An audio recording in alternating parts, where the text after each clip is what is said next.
কেমন আছেন ভাই? আলহামদুলিল্লাহ। ভাইয়া আমি হচ্ছে যে পিডিএফ ক্লাসটা শেয়ার দিতে দিতে আপনি যদি একটু কিছু বলার থাকে একটু বলতেন যদি, হ্যাঁ? না না না, আর কিছু বলার নেই। ওরা কিউএনএ তে আছে, সো রিলেভেন্ট কোশ্চেন থাকলে জিজ্ঞেস করবে, এই আর কিছু না। তারপরে একটু বলে দেন। আপনি একটু বলে দেন, আমি একটু যে শেয়ার টেয়ার করতে থাকি ভাইয়া। আচ্ছা, ঠিক আছে। সবাইকে আসসালামু আলাইকুম। হোপফুলি সবাই ভালো আছিস। আর আমার পরিচয় আমার কাছে মনে হয় না দেওয়া লাগবে, সবাই হয়তো আমাকে চিনিস। এটা হচ্ছে কথা। আর কিভাবে কি করবি সেটা হচ্ছে, বুড়ো হয়ে গেছিস ক্লাস করতে করতে। তো কাহিনী হচ্ছে, যদি রিলেভেন্ট কোয়েশ্চেন থাকে তাহলে অবশ্যই কিউএনএ তে করবি। তবে আমার মনে হয় যদি স্লাইডে ঠিক মতো মনোযোগ মনোযোগ দিস তাহলে প্রশ্ন আসার সম্ভাবনা কম। আর ভাইয়া হচ্ছে স্লাইড বারবার রিপিট করবে। ইন কেস তারপরে যদি প্রশ্ন থাকে তাহলে আমি আছি। তো বলে আমরা খুব ভালো একটা সেশন কাটাবো। সবার জন্য all the best. Okay, thank you. ধন্যবাদ ভাইয়া। আসসালামু আলাইকুম সবাইকে। আমার নাম সাজ্জাদ হোসেন রোজেন, আমি ইলেকট্রিক্যাল ডিপার্টমেন্টে আছি, বুয়েটে ফাইনাল ইয়ারে। আশা করি তোমরা সবাই ভালো আছো, সুস্থ আছো, যে যেখানে আছো। আজকে হচ্ছে আমাদের C9 লেকচার, যেখানে আমরা পরিবেশ রসায়ন ফুল চ্যাপ্টারটা পড়বো আর কি, হ্যাঁ। এখানে হচ্ছে আমাদের অনেকগুলো টপিক আজকে কভার করবো ইনশাল্লাহ। সো আজকে আমাদের মেইনলি যে আমাদের কিছু বাধ্যবাধকতা থাকে, যেমন বিওডি, সিওডি, ডিও, এগুলো নিয়ে আমাদের একটু ইয়ে থাকে, টেনশন থাকে। তারপর আমরা ওই যে আদর্শ গ্যাসের বাস্তব গ্যাসের যে জেডটা থাকে সেটা নিয়ে একটু টেনশন থাকে, হ্যাঁ। এই সব ব্যাপারগুলো নিয়ে আমরা একটু ডিপলি আলোচনা করার চেষ্টা করবো ইনশাল্লাহ আজকে। দেখা যাক কতটুকু কি সলভ করতে পারি। আর আজকে আমাদের সাথে কিউএনএ সেকশনে তোমাদের সবার প্রিয় শাওন ভাই আছেন। যদি ভাইকে কোনো কোয়েশ্চেন করা লাগে সেটা হচ্ছে ভাইকে কিউএনএ সেকশনে করতে পারো। আর হচ্ছে একটা অনুরোধ থাকবে, যে আমরা সবাই স্লাইডে যদি একটু মনোযোগ দিয়ে ক্লাসটা করি, তাহলে হচ্ছে আমাদের হচ্ছে বাসায় ইনশাল্লাহ আর এই জিনিসটা পড়া লাগবে না আশা করি, হ্যাঁ। মানে লেকচারটা ওরকম ভাবে সাজানো আর কি, ইনশাল্লাহ। সো চলো আমরা হচ্ছে আর লেট না করে ক্লাসটা শুরু করে ফেলি। ওকে, আজকে প্রথম যে টপিক, এটা জাস্ট শো একটা স্লাইড, হ্যাঁ। যে এখানে দেওয়া আছে হচ্ছে যে আমাদের এখানে যে এনভায়রনমেন্ট থাকে মানে পরিবেশ থাকে, পরিবেশের মধ্যে প্রধান তিনটা উপাদান আর কি বলি আমরা, কি কি বলি? বায়ু, পানি আর মাটি। এই তিনটা জিনিস আমরা বলতেছি, বায়ু, পানি আর হচ্ছে বলতেছি মাটি। তো আমরা আজকে মেইনলি আমাদের যে কাজটা, আমরা হচ্ছে বায়ুর দিকে ফোকাস করবো আর কি। বায়ুর দিকে ফোকাস করব, পানির দিকে ফোকাস করব, মাটির দিকেও ফোকাস করবো, মানে দূষণ টূষণ সবকিছুই পড়বো। সো আমরা এই তো সামনের দিকে আস্তে আস্তে যাইতে থাকি, আর এটা জাস্ট একটা ডামি স্লাইড, জাস্ট এটা দেখানোর জন্য যে কি কি থাকে না থাকে। সো চলো একটু সামনের দিকে যাই। দেখো, প্রথমে আমরা বায়ুর যে উপাদানটা পড়বো সেটা হচ্ছে যে নাইট্রোজেন ফিক্সেশন। ইদানিং কালে দেখা যাচ্ছে যে বুয়েটে দেখো 18-19 সালে এসেছে, দেখছো? এছাড়াও আমরা যেহেতু শুনতেছি যে ইঞ্জিনিয়ারিং ছাড়াও অনেকগুলো ভার্সিটিতে এবার হচ্ছে রিটেন এক্সাম দেওয়ার একটা কথা আছে। তো রিটেন এক্সাম দেওয়ার যেহেতু কথা আছে ভাইয়া, আর এগুলা যেহেতু ফুললি রিটেন, সো তার মানে ক্যালকুলেটর যেহেতু কাহিনী নাই, সো এগুলো কিন্তু ভার্সিটির বা ইঞ্জিনিয়ারিং বলো ভালো একটা প্রসপেক্টাস আসতে পারে পরীক্ষায়। তো এই জন্য ভাইয়া এখানে ইকুয়েশন গুলো সহ লিখে দিছি, যে এগুলাকে কি বলা হয় বলতো? এগুলাকে বলা হয় হচ্ছে এই যে নাইট্রোজেন সংবদ্ধকরণ। হ্যাঁ, মানে একবার কি করবে, বায়ু থেকে নাইট্রোজেনটা পরিবেশে যাবে, আবার পরিবেশ থেকে বায়ুতে আসবে, এরকম হচ্ছে ব্যাপারটা। তো একটু খেয়াল করে দেখো, ফার্স্টে কি হয়, নাইট্রোজেন এবং অক্সিজেন তারা মিলিত হয়, তারা বিক্রিয়া করে। এখন কথা হচ্ছে ভাইয়া, ওরা তো এমনি বায়ুতে থাকে, ওরা এমনিতেই বায়ুতে, কিন্তু একজন থাকে 78, একজন থাকে 21%। সো তারা তখন কেন বিক্রিয়া করে না? কারণ তারা কিন্তু স্থিতিশীল অবস্থায় থাকে। কিন্তু যখন এই যে লাইটনিং হয়, লাইটনিং মানে হচ্ছে বিদ্যুৎ ক্ষরণ, ওই যে বজ্রপাত বলি না ভাইয়া, বিদ্যুৎ ক্ষরণ হয়, তখন প্রায় 3000 ডিগ্রি সেলসিয়াস তাপমাত্রা উৎপন্ন হয়, মানে অতিরিক্ত হিট। ওই হিটের কারণে কি হয় ভাইয়া, নাইট্রোজেন আর অক্সিজেন তাদের মধ্যে বিক্রিয়া হয়, এবং তারা কি তৈরি করে দেখো, নাইট্রিক অক্সাইড। এই নাইট্রিক অক্সাইড তারপর কি হয়, জারিত হয়। জারিত হয়ে কি তৈরি করে দেখো, নাইট্রোজেন ডাইঅক্সাইড বা হচ্ছে নাইট্রোজেন পারঅক্সাইড বলে এটাকে। দেন আমরা কি তৈরি করতেছি দেখো, আমরা হচ্ছে এদের মিলনে আবার দেখো, এই যে নাইট্রোজেন ডাইঅক্সাইড থাকতেছে, এটার সাথে কি থাকতেছে, পানি, পানির সাথে থাকতেছে আবার অক্সিজেন, মানে জারিত। এরা তিনজন মিলেমিশে তৈরি করতেছে কি, নাইট্রিক অ্যাসিড। নাইট্রিক অ্যাসিড তৈরি করতেছে।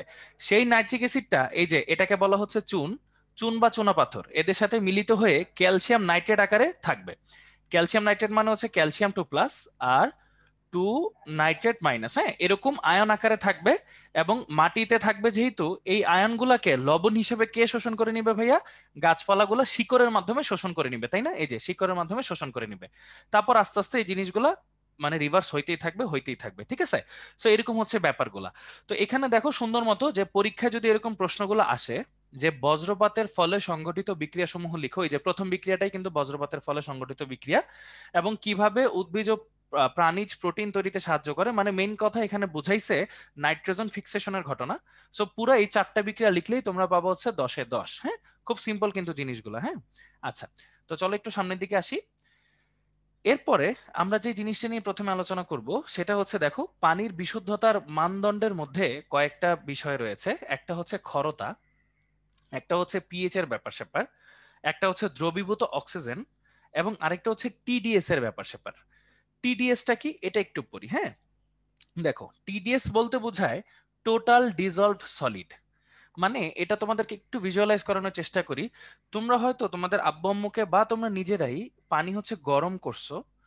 হ্যাঁ, শুধু বিক্রিয়া লিখলেই হবে ভাইয়া। হ্যাঁ, এক্স্যাক্টলি। এখন আমরা অ্যাডমিশনে উঠছি। হ্যাঁ, এখন আমাদের সমতাকরণও কিন্তু প্রয়োজন নাই, আনলেস যখন আমাদের স্টোইকিওমেট্রির কোনো কাহিনী থাকবে, সেই ছাড়া সমতাকরণেরও আসলে দরকার নাই, বা ওই উপজাত লেখার দরকার নাই, মেইন বিক্রিয়া লিখলেই হয়। আচ্ছা, এখন টিডিএস বলতে কি বোঝায় এটাকে যদি আমি একটু ভিজুয়ালাইজ করানোর চেষ্টা করি তোমাদেরকে, যে তোমরা হচ্ছে যদি পানি নাও, পানি নিয়ে যদি ফুটায় যদি সারা রাত রেখে দাও, দেখবা সকালবেলা উঠলে ওই উপরে একটা আস্তর পড়ে, হালকা একটা পাতলা আস্তর পড়ে। ওইটা আসলে কি, যে সব কঠিন পদার্থ এখানে দ্রবীভূত ছিল, তো ওগুলো হচ্ছে মানে সরি আস্তরও পরে, মাঝে মাঝে জমাও হয় নিচে। তো তারা হচ্ছে এই যে এই জিনিসগুলো গুড়ি গুড়ি আকারে থেকে যায়, সেটাই হচ্ছে টোটাল ডিজলভ সলিড। ওই যে আমরা বলি না লেডের পাইপ ব্যবহার করা ক্ষতিকর, কেন বলি জানো? এই যে এই কারণে বলি, কারণ লেডটা কি হয়, দীর্ঘদিন ব্যবহার করার ফলে পানির সাথে দ্রবীভূত হয়ে মিশে যায়। তো এটা আমাদের পরবর্তীতে ক্যান্সার ট্যান্সারের সৃষ্টি করে আর কি। হ্যাঁ, এইটা। তো এটা হচ্ছে প্রথমে একটা ব্রিফ দিলাম। আমরা ডিও নিয়ে হচ্ছে বিস্তারিত আলোচনা করবো একটু পরে। আর পিএইচ নিয়ে কিন্তু অলরেডি আমরা আলোচনা করে ফেলছি, যে পিএইচ এর ভূমিকা টমিকা কি। আর থাকলো হচ্ছে পানির ক্ষরতা, এটা নিয়েও আমরা বিস্তারিত এখন আলোচনা করব।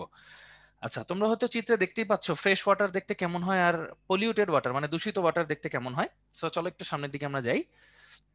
আচ্ছা, এইখানে হচ্ছে একটু এমসিকিউ আকারে দেওয়া আছে। মাঝে মাঝে এমসিকিউ তে তো দেয়, সিকিউ তে মাঝে মাঝে দিয়ে দেয়। হ্যাঁ, না বেশি কিছু মিস করো নাই ভাইয়া, মানে জাস্ট আমরা একটু কথাবার্তা বলতেছি আর কি।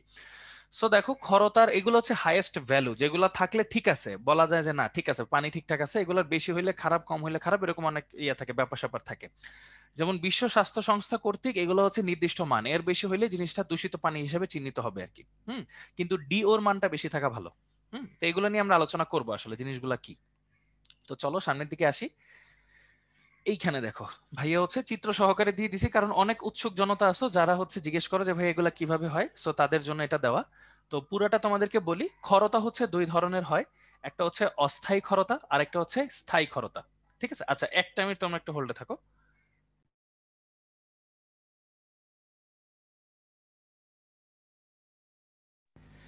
আচ্ছা, এখানে হচ্ছে অস্থায়ী ক্ষরতা আর স্থায়ী ক্ষরতার ব্যাপারটা আছে। হ্যাঁ, তো একটু খেয়াল করে দেখো, এই ক্ষরতা আসলে কাদের জন্য হয় জানো? এই যে ভারী মৌল যেগুলো আছে তাদের যে আয়নগুলা, ক্যালসিয়াম, ম্যাগনেসিয়াম বা ফেরাসফেরিক, এদের যে কোনো আয়নের কার্বনেট বা বাইকার্বনেট যদি লবণ থাকে, তখন পানির সাথে মিশে যে ক্ষরতাটা তৈরি করে সেটাকে বলি আমরা অস্থায়ী ক্ষরতা। হ্যাঁ, আর এইসব আয়নের যদি সালফেট বা ক্লোরাইড লবণ থাকে, তখন যে ক্ষরতাটা কাজ করে সেটাকে আমরা বলি কি ভাইয়া, স্থায়ী ক্ষরতা। হ্যাঁ, এটা হচ্ছে দুই ধরনের ক্ষরতা। এখন তোমাদের প্রশ্ন আসতে পারে, ভাইয়া এই ক্ষরতাটা দূর করতে হয় কিভাবে? নর্মাল আমরা যদি পানি ফুটাই তাহলে অস্থায়ীটা দূর হয়, পানি ফুটাইলেই অস্থায়ীটা দূর হয়ে যায়। হ্যাঁ, ওই যে কার্বনেটটা কি করে, কার্বন ডাই অক্সাইড আকারে বের হয়ে যায় আর কি, ইজিলি। আর যদি স্থায়ী ক্ষরতা থাকে তখন কি হয়? স্থায়ী ক্ষরতা হইলে একটা শব্দ আমরা সবাই কিন্তু শুনছিলাম, পারমুটিড প্রণালী, মানে ফিল্টার করা, সোজা কথা।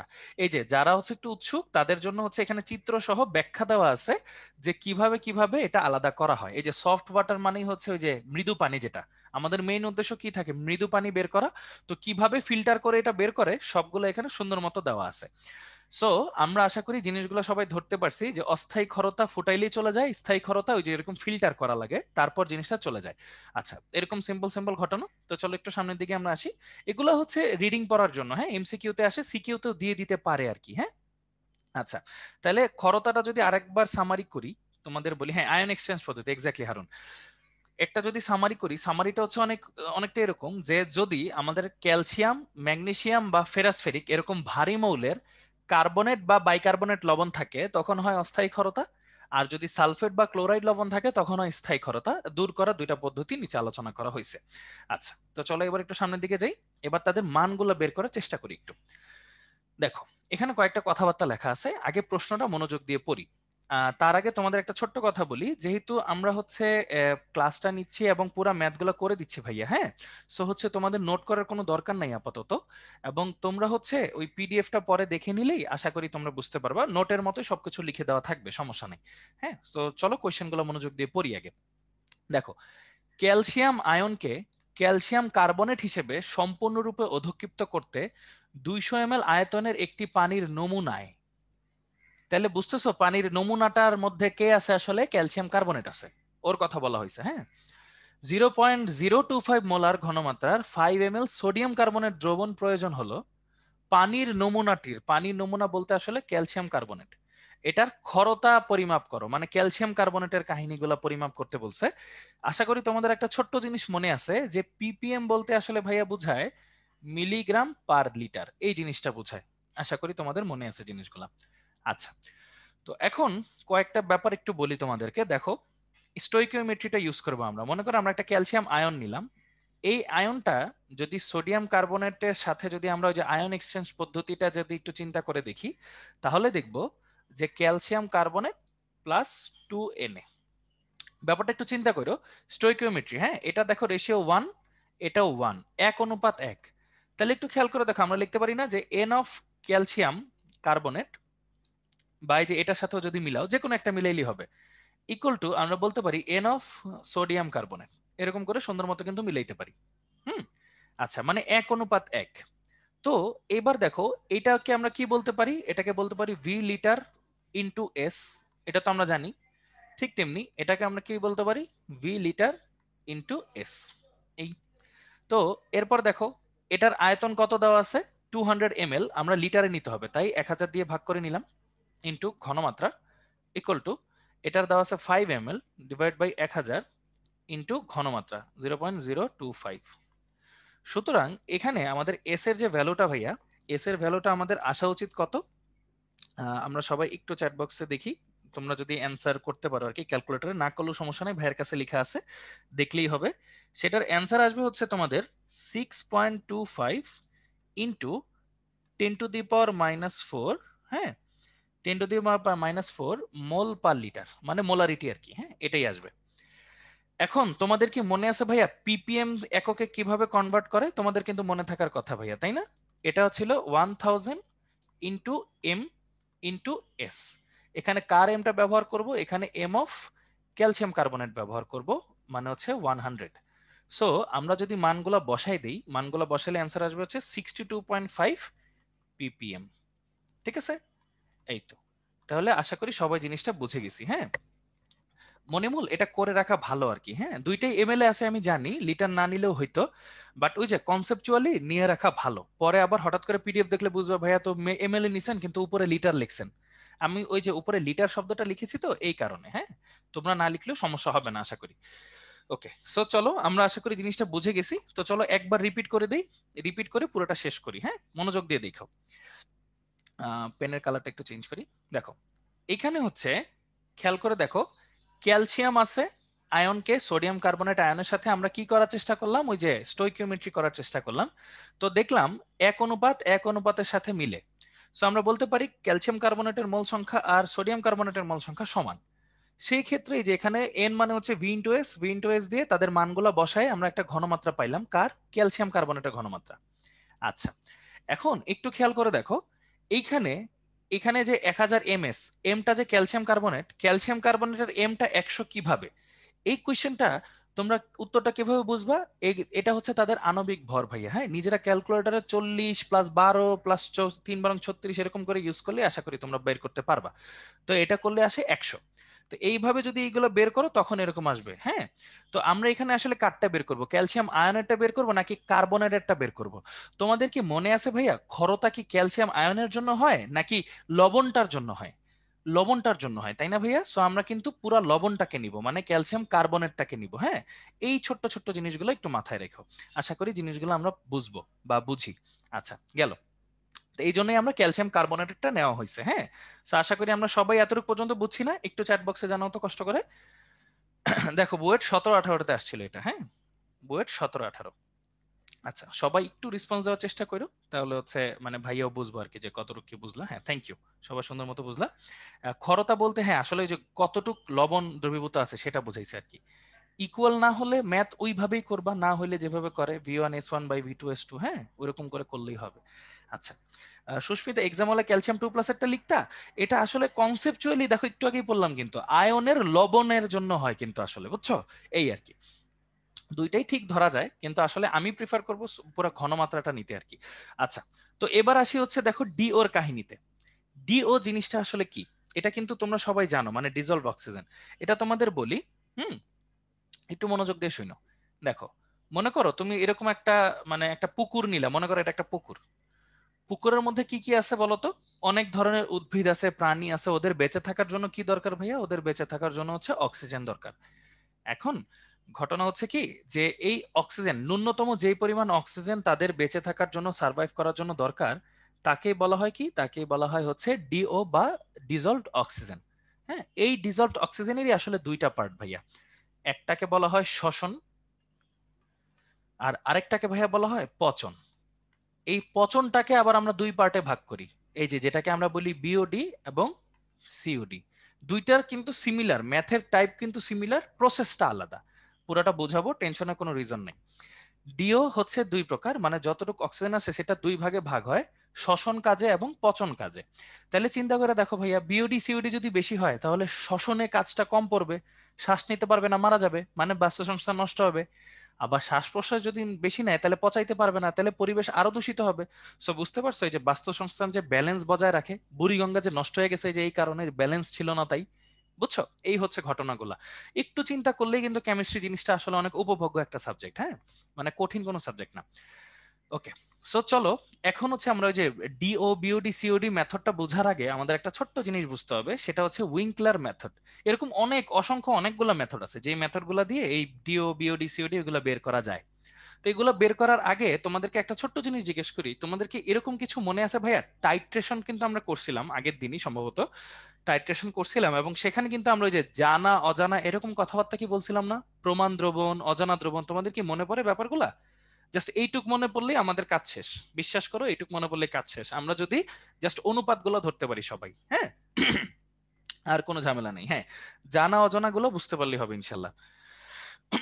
ওকে, সো চলো এবার ভাইয়া একটু কয়েকটা কথা বলি, জিনিসগুলা তোমাদের খালি একটু দেখাই। আমরা হচ্ছে পুকুর, পুকুর থেকে আমরা কি করি, মনে করো একটা স্যাম্পল নিই। হ্যাঁ, পুকুর থেকে আমরা একটা স্যাম্পল নিই। এই স্যাম্পলের মধ্যে কি আছে? অবভিয়াসলি অক্সিজেন আছে, কারণ আমরা মাপবো হচ্ছে ডিও। আমরা সবসময় ডিওই মাপি, হ্যাঁ, ডিও মাপি, মানে ডিজলভ অক্সিজেন মাপি। স্যাম্পলের মধ্যে আছে ডিও। এই অক্সিজেনের সাথে একটা ম্যাঙ্গানাস আয়নের বিক্রিয়া করে ম্যাঙ্গানাস ডাইঅক্সাইড ক্রিয়েট করা হয়েছে। খেয়াল করো বক্সগুলো, খেয়াল করো। যতটুক মনে করো, এই যে দাঁড়া আমি একটু কালারটা চেঞ্জ করে নিই, তারপর তোমাদের আরো ভালো মতো বোঝাই। মনে করো এই ম্যাঙ্গানাস ডাইঅক্সাইড হচ্ছে এক্স পরিমাণ লাগছে। এই এক্স পরিমাণ এখন এখানে কতটুকু লাগছে দেখো তো, X/2 কিন্তু। এই X/2 পরিমাণ ম্যাঙ্গানিজ ডাইঅক্সাইডের সাথে মনে করো ওয়াই পরিমাণ আয়োডিন লাগছে। এই ওয়াই পরিমাণ আয়োডিনকে টাইট্রেট করতে কি লাগছে জানো? একটা, এই যে এটা কোন আয়ন, এটা দেখে কিন্তু তোমরা আসলে বুঝতেছো, সোডিয়াম থায়োসালফেট আয়ন। মনে রাখবা এটা হচ্ছে প্রমাণ দ্রবণ, এটা অলওয়েজ প্রমাণ দ্রবণ, মানে এটার আমরা কি জানি বলতো? এটার ঘনমাত্রা জানা আছে, ঘনমাত্রা জানা আছে। তাহলে তোমরা কি বুঝতেছো ভাইয়া, এটার ঘনমাত্রা যদি আমরা জানি, তাহলে এটা কোন মিতি করলাম বলো তো? আইও ডো নাকি আইও ডি? মনে পড়ে? খালি ডো বা ডি একটু লেখো তো। হ্যাঁ, আরেকবার তো বলবোই, সমস্যা নেই, জাস্ট একটু বলো। এটা কিন্তু ডো, তাই না? আয়োডিন বের করছি। আচ্ছা, ভেরি গুড, এই তো লক্ষ্মী বলবান, সব মনে আছে, গুড। তাহলে দেখো মেইন কাহিনী কি, আমার কাছে সোডিয়াম থায়োসালফেটের একটা প্রমাণ দ্রবণ আছে, হ্যাঁ। এই প্রমাণ দ্রবণের সাপেক্ষে আমি এই যে ওয়াইটা বের করি, এই ওয়াই এর সাপেক্ষে আমি এই এক্সটা বের করি, ওই এক্স এর সাপেক্ষে আমি অক্সিজেনের পরিমাণটা বের করি। সো বুঝতে পারছো, 3 ধাপে আমরা ডি ওর মানটা বের করি। তোমাদের তো এই 3 ধাপ করা লাগবে না, যেহেতু তোমরা প্র্যাকটিক্যালি পরীক্ষা দিবা না, তোমরা খাতায় লিখে পরীক্ষা দিবা। তো খাতায় লিখে যে জিনিসটা লাগবে সেটা ভাইয়া লিখে দিচ্ছি, একটু মনোযোগ দিয়ে খেয়াল করো। দেখো, তোমরা দেখতে পাচ্ছ 2 মোল Na2S2O3 সোডিয়াম থায়োসালফেটকে আমরা বলতে পারি 1 মোল আয়োডিনের সমতুল্য। এই যে এই 3 নম্বর স্টেপ থেকে আমি লিখে দিই, ফ্রম স্টেপ 3, লিখতে পারি। আবার এখানে দেওয়া আছে দেখো 1 মোল আয়োডিন ইজ ওই যে সমতুল্য কি 1 মোল ম্যাঙ্গানিজ ডাইঅক্সাইড। এটা কোত্থেকে পাইছি? From step 2। আবার খেয়াল করে দেখো 1 মোল ম্যাঙ্গানিজ ডাইঅক্সাইড ইজ সমতুল্য হাফ মোল অক্সিজেন, তাই না? না, রিঅ্যাকশন গুলো লিখতে হবে না, অবশ্যই লিখতে হবে না, এগুলো হচ্ছে তোমাদের জন্য যে বের করে লেখা, এগুলো অবশ্যই লিখতে হবে না, কিন্তু বারবার প্র্যাকটিস করলে মনে চলে আসবে আর কি। হ্যাঁ, দেখো তাহলে ভাইয়া এই তিনটা কথা থেকে আমরা একটা কথায় আসতে পারি না, যে 2 মোল সোডিয়াম থায়োসালফেট, হ্যাঁ, ইজ সমতুল্য হাফ মোল অক্সিজেন। আনিন্দ ভাই এখানে তো অনলি H2O3 আছে, Na2H2O3, H2O3 এর উপরে এই যে ছোট্ট একটা কথা লেখা আছে অনিন্দ 2 মাইনাস, মানে এখানে দুইটা ক্যাটায়ন আছে আর কি। হ্যাঁ, তো সোডিয়াম থায়োসালফেট এটা তো চিনোই তোমরা, গত ক্লাস যদি করে থাকো একটা সেকেন্ডের জন্য হলেও, তাহলে এটা জানার কথা। তাহলে দেখো এটাকে কি লিখবো, তাহলে 1 মোল সোডিয়াম থায়োসালফেট, হুম, এটাকে যদি আমরা ওই যে সমতুল্য লিখি তাহলে লিখবো কি 1/4 মোল অক্সিজেন। আর 1/4 মোল অক্সিজেন মানে কত গ্রাম বলো সবাই চ্যাট বক্সে? 1/4 মোল অক্সিজেন মানে কত গ্রাম বুঝতেছো? 8 গ্রাম। 8 গ্রাম অক্সিজেন। 1/4 মোল মানে হচ্ছে 8 গ্রাম অক্সিজেন। ওকে, আচ্ছা, ওকে। না সাফা, সবাই তো শুনতেছে, বুঝছো? এই তো ঘটনাগুলো আশা করি আমরা বুঝছি। আমি পুরোটা আরেকবার রিপিট করি, তোমরা মনোযোগ দিয়ে শুনো, কারণ কি একটু পরে এই 8 জিনিসটা না অনেক কাজে লাগবে। মানে এই 8 দিয়ে বাকি যত কাজ কারবার আছে আর কি একটু পরে করবো আমরা। হ্যাঁ, মনোযোগ দিয়ে শুনো, পুরোটা আরেকবার রিপিট করি। দেখো আমরা কি করছি, যেই পানির ডিওটা আমরা পরিমাপ করব সেই পানির স্যাম্পল নেই, সেই স্যাম্পলের সাথে এক্স পরিমাণ ম্যাঙ্গানিজ ডাইঅক্সাইডের বিক্রিয়া করাই, ওইটার সাথে আবার আয়োডিনের বিক্রিয়া করাই ওয়াই পরিমাণ, ওই ওয়াই পরিমাণ আয়োডিনকে আবার কার সাথে টাইট্রেশন করি? সোডিয়াম থায়োসালফেটের সাথে।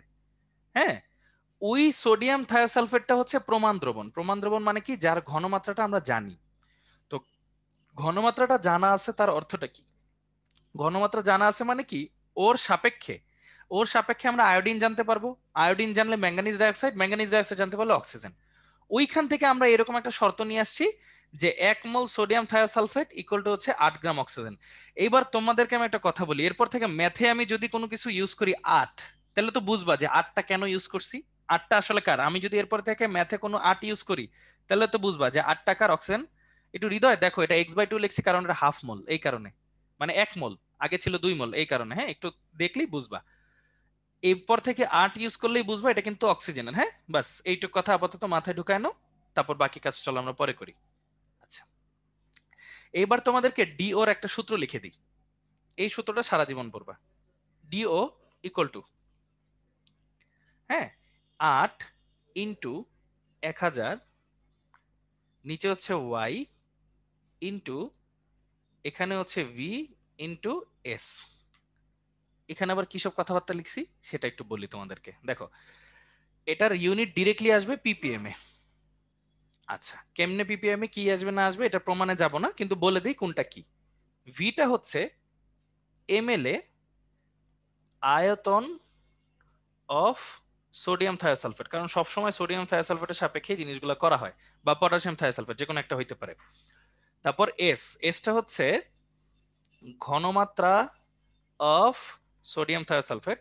হ্যাঁ, রিটেনে এগুলো করা যাবে, আমি যা যা করাবো সব ডিরেক্টলি রিটেনে করা যাবে, অবশ্যই করা যাবে। শুধু আমি না, যে কেউই যা যা করাবে সব রিটেনে করা যাবে। আর এটা হচ্ছে আয়তন অফ নমুনা, ঠিক আছে, বা স্যাম্পল বলি যেটাকে। ওকে, আচ্ছা, পরীক্ষায় ডিরেক্টলি 8 লেখা যাবে। এবার বুঝছো তো 8 কোত্থেকে আসছে? অক্সিজেনের জন্য আসছে। হ্যাঁ, তাহলে চলো এবার আমরা হিসাব করতে পারি কিনা দেখি। তোমরা আমাকে একটু কষ্ট করে, যদি কষ্ট বেশি না হয়, চ্যাট বক্সে একটু লিখে দাও তো ভি এস ওয়াই এগুলার ভ্যালু কত। সূত্র তো লিখে দিলামই, ভি এস ওয়াই, একটু চ্যাট বক্সে যদি কষ্ট করে একটু লিখতা তাহলে বুঝতাম যে না আমরা বুঝছি, মোটামুটি ভালোই বুঝছি। আচ্ছা, ভি এর ভ্যালু হচ্ছে কতটুক নমুনা নিছি দেখো, 100 ml নমুনা নিছি, তাই না? এটা হচ্ছে ওয়াই, তাহলে 100 ml। ভি এর ভ্যালু, হ্যাঁ গুড, সবাই পারছো, থ্যাংক ইউ, 7.5 ml। হ্যাঁ, আচ্ছা, আর একটু খেয়াল করে দেখো এস এর ভ্যালু হচ্ছে এত, এস এর ভ্যালু হচ্ছে 0.0114 মোলার, ঠিক আছে। আচ্ছা, তাহলে সুতরাং ডিওটা তাহলে কষ্ট করে জলদি জলদি বের করে ফেলি আমরা সবাই। ডিওটা কত হবে, সূত্র বসাও। ভেরি গুড, সবাই তাহলে আমরা পারছি, আলহামদুলিল্লাহ, থ্যাংক ইউ। সবাইকে অনেক অনেক ধন্যবাদ কষ্ট করে সুন্দর করে জিনিসটা করার জন্য। তাহলে একটু কষ্ট করে ভ্যালুটা বসাই ফেলি আমরা সবাই। কত আসে ভাইয়াকে একটু বলি। আচ্ছা, 1 লিটার নমুনা না, এই যে দেখো নমুনার এত এমএল নিয়ে, যত নিয়ে কাজ করব তত, কারণ কি আমাদের ঘুরে ফিরে উত্তর কিন্তু 1 লিটারই আসবে। কারণ পিপিএম মানে কি ভাইয়া বলো তো? পিপিএম মানে কিন্তু মিলিগ্রাম পার লিটার, মানে আমাদের অ্যান্সার যতই দেওয়া থাকুক না কেন পার লিটারই আসবে। এজন্য আমরা যতটুক নমুনা নিয়ে কাজ করছি না, অতটুক নমুনা নিয়ে কাজ করতে হবে। অ্যান্সার তোমাদের আসা উচিত হচ্ছে 6.84 পিপিএম। অ্যান্সারটা মিলছে? হ্যাঁ, গুড, অনেকের অ্যান্সার মিলছে। হ্যাঁ, আচ্ছা, এই ছোট্ট সিম্পল একটা কথাবার্তা। হ্যাঁ, আচ্ছা, ওকে, তাইলে এই হলো ব্যাপারটা। হ্যাঁ, ডিও ডিও আছে 6.84 পিপিএম। 1 লিটারের কাজ কি, ব্যাপারটা হলো আমি তোমাদের বুঝাই। হ্যাঁ, সাপোজ তোমার সামনে হচ্ছে 1 কেজি গরুর মাংস রাখা। সেই 1 কেজি গরুর মাংস থেকে তুমি হচ্ছে কি করছো, 200 গ্রাম নিয়ে খাইছো। 200 গ্রাম নিয়ে খাইছো, তাহলে তোমারে বলছে টেস্ট কেমন, তুমি কি ওই 200 গ্রামের টেস্ট বলছো না 1 কেজি টেস্ট বলছো বলো তো? তুমি কিন্তু আসলে 1 কেজি টেস্টটা বলছো। হ্যাঁ, 200 গ্রাম তো স্যাম্পল। ওকে, কথাটা বুঝছো, 200 গ্রাম স্যাম্পল, তাহলে যত গ্রাম স্যাম্পল না তত গ্রাম নিয়ে আমরা কাজ করব। 8 গ্রাম কিভাবে আসছে আসিফ, এটা অক্সিজেনের, এটা আগের পৃষ্ঠায় করছি, ভিডিওটা দেখে নিবা। আর পিপিএম একক হচ্ছে ওদের একটা স্ট্যান্ডার্ড একক, যে এককে সবসময় নেওয়া হয়। ওকে, এই তোমরা যদি অন্য কোনো এককে নিয়ে করতে চাও, ইউ আর মোস্ট ওয়েলকাম। ওকে, তো এবার সামনে আসি। এখন আমরা একটু সামনের দিকে আসব। এখন আমরা যেটা পড়বো সেটা হচ্ছে বিওডি। বিওডিটা পড়ার আগে আমাদের কয়েকটা ছোট্ট জিনিস মনে রাখা লাগবে। দেখো, পানিতে জৈব দূষণের কারণে অণুজীবের উৎপত্তি ঘটে। এই অণুজীবগুলা পানিতে দ্রবীভূত অক্সিজেনকে নষ্ট করে দেয়, যার ফলে অক্সিজেনের অভাবে জলজ উদ্ভিদ ও প্রাণীর অস্তিত্ব হুমকির সম্মুখীন হয়। এতে পানিতে জলজ উদ্ভিদ ও প্রাণী বেঁচে থাকার জন্য অক্সিজেনের চাহিদার সৃষ্টি হয়। এটাই হচ্ছে আমাদের বিওডি। ওকে, এই হলো ঘটনা। না সাফা, তোমাদের হচ্ছে শোনো, পরীক্ষায় তোমরা কি করবা জানো, ভাইয়া যে সূত্রটা দিছি না, ডিরেক্টলি সেই সূত্র দিয়ে ম্যাথটা করবা। ওকে, পিপিএম হচ্ছে একটা একক যেটাকে বলা হয় পার্টস পার মিলিয়ন, আর শুদ্ধ বাংলায় বলা হয় মিলিগ্রাম পার লিটার। ওই এককেই হচ্ছে আমরা ম্যাথগুলো করব, যাতে হচ্ছে আমাদের ওই যে ইউনিটগুলো ওই যে ইন্টারন্যাশনাল ইউনিটের মধ্যে চলে আসে। এই গেল। এখন আপনার একটা সুন্দর কোশ্চেন করছো, ভাই পানির ভলিউম 2 লিটার দিলে কি কোনো গুণ দিতে হইতো না? কারণ আমাদের পিপিএমটা কত লিটার হিসাব করা হয়, পার লিটার। সো অ্যান্সার তুমি যাই করো না কেন পার লিটারেই আসবে। 2 লিটার হলে তোমার 2 দিয়ে গুণ দেওয়া লাগবে না, তোমাকে সবসময় পার লিটার দিয়ে বোঝানো লাগবে। হ্যাঁ, আচ্ছা, তাহলে কনসেপ্টটা তোমাদের বুঝাই। দেখো এখানে একটু ছবিটা একটু খেয়াল করো।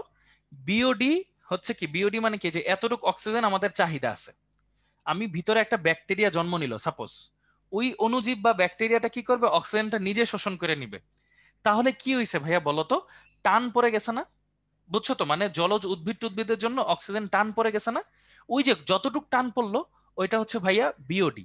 তাহলে ভাইয়াকে একটা ছোট্ট কথার উত্তর দাও, বিওডি মানে কি আসলে, কতটুকু অক্সিজেনের টান পড়ছে, এটা কি ভালো না খারাপ? মানে টান পড়াটা কি ভালো না খারাপ হয়েছে? অবশ্যই খারাপ হয়েছে। বুঝতে পারছো ব্যাপারটা? এই তো এই জন্য বিওডি সিওডি বেশি হওয়াটা খারাপ। হুম, তা চলো জিনিসগুলো আমরা একটু পড়ি। আসো সামনে। এই যে এখানে সুন্দর মতো কয়েকটা কথাবার্তা লেখা আছে, যে মনে করো বিওডির মান 1 থেকে 2 হইলে, এগুলো হচ্ছে এমসিকিউ আর কি, জাস্ট তোমাদেরকে দেখানোর জন্য। বিওডির মান হচ্ছে 1 থেকে 2 হইলে এরকম হয়, 3 থেকে 5 হইলে এরকম, 6 থেকে 9 10 মানে এগুলো জাস্ট এমনি জাস্ট একটা হিসাব, মানে ওয়ার্ল্ড হেলথ অর্গানাইজেশন কর্তৃক হিসাব একটা দেওয়া, জাস্ট দেওয়ার জন্য। না স্বরূপ ডেফিনিশন মুখস্থ রাখা লাগবে না, বুঝো, বুঝলে কাজে লাগবে, ডেফিনিশন লাস্ট টাইম বলে দেবো ইনশাল্লাহ। আচ্ছা, এইবার এখানে একটা কথা লেখা আছে, মনোযোগ দিয়ে পড়ো। দেখো, হ্যাঁ, পরিসীমা মানে কি যদি একটু বলতেন, হ্যাঁ সুস্মিতা বলবো লাস্টে। হ্যাঁ, দেখো, পরীক্ষাগারে সাধারণত 5 দিনের বিওডির মান নিয়ে কাজ করতে হয়। কেন এই কথা লিখছে বলতো? এই কথা এই কারণে লিখছে, দেখো, মানে মেইন কনসেপ্টটা কি আমি তোমাদের বুঝাই, তোমরা একটু মনোযোগ দিয়ে একটু শুনো।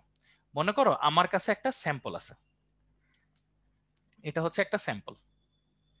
হ্যাঁ, প্রথমে আমি এটার ডিও হিসাব করলাম, মনে করো DO1, এটা আমি হিসাব করলাম। হ্যাঁ, মনোযোগ দিয়ে শুনো, তোমরা চ্যাট বক্সে কিছু লিখো না এখন। হ্যাঁ, দেখো DO1, পরে আমি কি করলাম, এই স্যাম্পলের মধ্যে কিছু পরিমাণ অণুজীব দিলাম।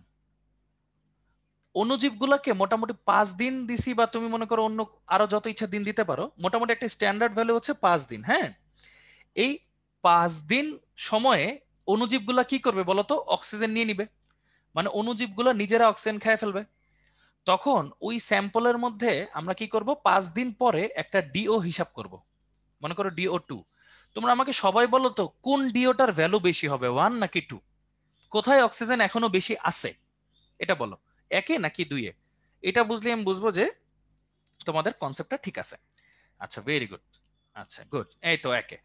তার মানে আমরা বুঝতেই পারতেছি অণুজীবগুলো কি করবে, ডিও কমাই দিবে, তাই তো? আর যত বেশি দিন থাকবে তত বেশি দিন কি হবে বলো তো, আস্তে আস্তে অক্সিজেন সে খাইতে থাকবে।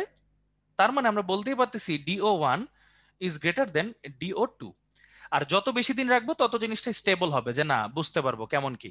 5 দিন হচ্ছে একটা জেনারেল কেস, তুমি 7 দিন নাও 8 দিন নাও এটা তোমার উপর ডিপেন্ড করে, কিন্তু আমরা মোটামুটি ওই যে স্ট্যান্ডার্ড নিয়ম হচ্ছে 5 দিন। হ্যাঁ, তো দেখো আমরা আসলে কি করি জানো, বিওডি সিওডি যাই বের করি না কেন সবই আসলে ডিও দিয়েই করি। এখন দুইটার মধ্যে পার্থক্য কি এটাও ভাই একটু পরে বলবো, একটু মনোযোগ দিয়ে আগে শুনো। আচ্ছা, তার মানে এখানে আমরা কি করি, বিওডি 5 দিয়ে বোঝায় 5 দিনের বিওডি এর মান হিসাব। তাহলে ডিও আই মানে হচ্ছে প্রাথমিক ইনিশিয়াল, আর 5 দিন পরে হচ্ছে DOF। তাহলে এটা সূত্রটা ভাই একটু লিখে দিই, দেখো বিওডি ইকুয়াল টু 8 ছিল, মনে আছে 8 ছিল, 1000 ছিল, ইন্টু ঘনমাত্রাও ছিল। এবার আমরা কি করবো জানো, V2 minus V1 divide by Y. সব আগের মতো, খালি V2টা কি, V2টা হচ্ছে দাঁড়াও V2 না, এটাকে হচ্ছে আমরা ইয়ে করি, V1 মাইনাস V2 লিখি। এখানে V1টা হচ্ছে আদি আয়তন, V2টা হচ্ছে 5 ডে পর আয়তন। এগুলো এখনই বুঝাবো তোমাদেরকে, হ্যাঁ মনোযোগ দিয়ে দেখো, কাজে লাগবে। ওকে, একই সূত্র দিয়ে সব ম্যাথ করবো আমরা। ওকে, তাহলে সূত্রটা ভাইয়া কি লিখলাম দেখো, বিওডি আমরা গণনা করব 8 ইন্টু 1000 ইন্টু এম ইন্টু এমটা কত, এটা এখানে হচ্ছে একটু খেয়াল করে দেখো, সরি এম না, এটা তো S, S into V1 minus V2 divide by Y. Same কাহিনী, ওয়াইটা কিন্তু ভাইয়া নমুনা, নমুনার আয়তন ML-এ। তাহলে বলো তো এখানে ওয়াই কত হবে, প্রশ্নটা পড়ো। একটি জলাশয়ে 1 লিটার আয়তনে নমুনা পানি থেকে 50 ml নেওয়া হয়েছে, তাহলে নমুনা কত নেওয়া হয়েছে, 50 ml। সিম্পল, হ্যাঁ সবাই লিখে ফেলছো, হ্যাঁ একক PPM, এগুলো সব একক PPM, যা যা পড়াবো বিওডি সিওডি TDS সব PPM। আচ্ছা, নিলাম। তারপর খেয়াল করে দেখো, আয়োডিন যোগ করে বিমুক্ত করে ভ্যান ম্যান ত্যান বহুত কথাবার্তা লিখছে। তারপর দেখো 8 ml 0.011, এটা সোডিয়াম থায়োসালফেট, তাই তো? তাহলে এস এর মান দেওয়া আছে 0.011 মোলার। আর V1 শুরুতে কত দিছিলাম আমরা, 8 ml দিছিলাম। আচ্ছা, এই যে 8 ml। তারপর ওই 50 ml নমুনা কয়দিন রাখছি আমরা, 5 দিন রাখছি। রাখার পরে এরপর আমি আবার কত দিছি, 3.4। তাহলে দেখো V2 কত লাগছে আমার, 3.4 ml। তাহলে সুন্দর মতো আমরা যদি পিপিএমটা হিসাব করি, মানে বিওডিটা হিসাব করি, বিওডি ইকুয়াল টু তোমাদের ওই দেখো অ্যান্সার দিয়ে দিছো তোমরা সবাই 8.096 ppm। তোমরা জাস্ট এইটুক বলো, জিনিসটা কি আসলেই কঠিন নাকি সহজ? খুবই সিম্পল না জিনিসগুলা, খালি একটু বুঝলেই হয়েছে। যদি কনসেপ্টটা একবার বুঝো তাইলেই কিন্তু হয়েছে, হ্যাঁ খুব কঠিন কিন্তু কিছু না। আচ্ছা, ভেরি গুড। সো তাহলে এই জিনিসগুলো হয়ে গেল আমাদের অ্যান্সার। হ্যাঁ, তারপরে আমরা আবার সিওডিও করব, সিওডিটাও দেখবো আরো সোজা। ওকে, চলো যাই। এত ইজি কি এক্সামে আসবে সুস্মিতা? এগুলাই কিন্তু আমি নিজে ইন্টারে পারতাম না। ওকে, মানে এগুলা যদি এক্সামে দেয় তাহলে তোমাদের জন্য ভালো, আশা করা উচিত যে আসবে। হ্যাঁ, আচ্ছা এবার আসি সামনে, বিওডি পড়লাম, এবার আসি সিওডি। আচ্ছা, শুভ্র একটা ভালো কোয়েশ্চেন করছো, ভাইয়া এস এর ভ্যালু যদি দুইটার ক্ষেত্রে দুইটা হয় তখন কি করব? কখনোই দুইটার ক্ষেত্রে দুইটা হবে না, কারণ এটাকে আমরা কি করি, একটাই দ্রবণ দিয়ে হিসাব করি। এজন্যই তো প্রমাণ দ্রবণ বলতেছি আমরা, বুঝছো? রাহিক বলতেছো ডিও দিয়ে বিওডি কেমনে? ভাইয়া ডিও মানেই তো দ্রবীভূত অক্সিজেন, আর বিওডি কি, বিওডি হচ্ছে ওই যে যেটা ভাইয়া বললাম না। রাহিক একটা জিনিস চিন্তা করে দেখো, এইখানে যতটুকু অক্সিজেন ছিল অণুজীবগুলা খায়া ফেলার পরে এতটুক আছে, তাহলে যতটুক অণুজীব খাইছে অতটুকুই তো আমার বিওডি না? তাহলে যতটুক অণুজীব খাইছে অতটুকুই তো আমার বিওডি বা সিওডি, যেটা বলো। এটাই হচ্ছে ঘটনা, ঠিক আছে? সিম্পল একটা ঘটনা, মানে যতটুক খাইছে সেটাই তো আমার চাহিদা, এটাই হচ্ছে বিওডি। হ্যাঁ, আচ্ছা তাহলে গেল। এবার সামনের দিকে আসি। তারপর হচ্ছে দেখো সিওডিটা, তাসমিয়া বললো V1 মাইনাস V2 কেন, কারণ কি, ওই যে 5 দিন আগে আর 5 দিন পরে, তাসমিয়া, এই জন্য বিয়োগ করা লাগছে, কারণ আমরা তো পার্থক্য বের করতেছি আসলে, তাই না? আচ্ছা, এবার দেখো, এখন আবার সিওডি বের করবো। সিওডিও সেম কাজ, সিওডিও সেম কাজ, খালি এখানে কি করে জানো, আগেরটায় আমরা কি ব্যবহার করছি বলতো, অণুজীব। এখানে আমরা অণুজীব ব্যবহার করব না, এখানে আমরা ব্যবহার করবো হচ্ছে কেমিক্যাল জিনিসপত্র। স্পেসিফিক্যালি আমরা সবসময় ম্যাক্সিমাম টাইম H2SO4 আর পটাশিয়াম ডাইক্রোমেট ব্যবহার করি, মানে এখানে হচ্ছে কেমিক্যাল জিনিসপত্র ইউজ করে হিসাব করা হয়। সো চলো দেখি, খুবই সহজ এটা। এই যে দেখো সেম সূত্র, এখানেও সেম সূত্র, খালি এখানে একটা ছোট্ট জিনিস আছে, ছোট্ট জিনিসটা তোমাদের একটু পরে বোঝাচ্ছি, দাঁড়াও। এটা তো আমরা মাত্রই দেখলাম, এটা আমরা আগেই দেখছি, সেম সূত্র। এখানে দেখি, হ্যাঁ, একটু খেয়াল করে দেখো, তাইলেই হবে। হ্যাঁ, ওয়াটার এর থেকে ডিজলভ হবে না, না না নাহিদ, এটা ওই যে ভ্যাকুয়াম কন্টেনারে নিয়ে করা হয়। হ্যাঁ, সো চলো এটার অ্যান্সারটা আমরা পড়ে ফেলি। দেখো সিওডি ইকুয়াল টু, মনে করো যে V1 মাইনাস V2 যেটাই দাও, অথবা V2 minus V1 into 1000 into 8 into S divide by Y। তাহলে বলো তো এখানে Y কত, S কত, V1 কত, V2 কত, কুইকলি তোমরা একটু চ্যাট বক্সে লিখে দাও ভাইকে কমা কমা দিয়ে। এরপর বিওডি সিওডি আমি আলাদা করে দিব। এই যে 50 ml, ভেরি গুড। Y হচ্ছে 50 ml, S টা হচ্ছে 0.01 মোলার। প্রথমে হচ্ছে 15 ml, 15 ml, আর পরেরটা হচ্ছে কত ml দেখো, 5.5 ml, 5.5 ml। ওকে, ভেরি গুড। সো আমরা কি করব দেখো, একটু খেয়াল করে দেখো, তাহলে এখন অ্যান্সার কত আসে বলেন আপনারা, সিওডি কত ppm আসে, 15.2 ppm। কতক্ষণ লাগলো? খুব সিম্পল না জিনিসগুলো, খুবই সিম্পল জিনিসগুলো। মেইন পার্থক্যটা কি বিওডি সিওডির, তাহলে সেটা ভাইয়া এক্ষুনি তোমাদেরকে বোঝাচ্ছি। ভাইয়াকে শুধুমাত্র একটা সময় দাও। ভাইয়া ওই যে বড়টা থেকে ছোটটা বিয়োগ করবা, হ্যাঁ, নেগেটিভ করার দরকার নেই, সহজ জিনিস, সহজ, পেঁচানোর কোনো দরকার নেই। হ্যাঁ, হুদাহুদি তোমরা পেঁচাও কেন বলো, সোজা জিনিস। হ্যাঁ, আচ্ছা, এবার চলো, আগের পেজে V2 মাইনাস V1 দিছে, V1 মাইনাস V2 দিছে। তোমাদেরকে একটা ছোট্ট জিনিস বুঝাই, তোমরা V1 মাইনাস V2 দাও আর V2 মাইনাস V1 দাও। মেইন কথা হচ্ছে প্রথমটা মাইনাস শেষেরটা, প্রথমে বেশি লাগে শেষে কম লাগে, সো বড়টা মাইনাস ছোটটা। ওকে, মাইনাস কখনোই হবে না। হ্যাঁ, একটু কমন সেন্স ইউজ করি আমরা। দেখো এবার এখানে আসি, সিওডি আরেকটা হচ্ছে বিওডি। হ্যাঁ, এবার মনোযোগ দিয়ে শুনি। দেখো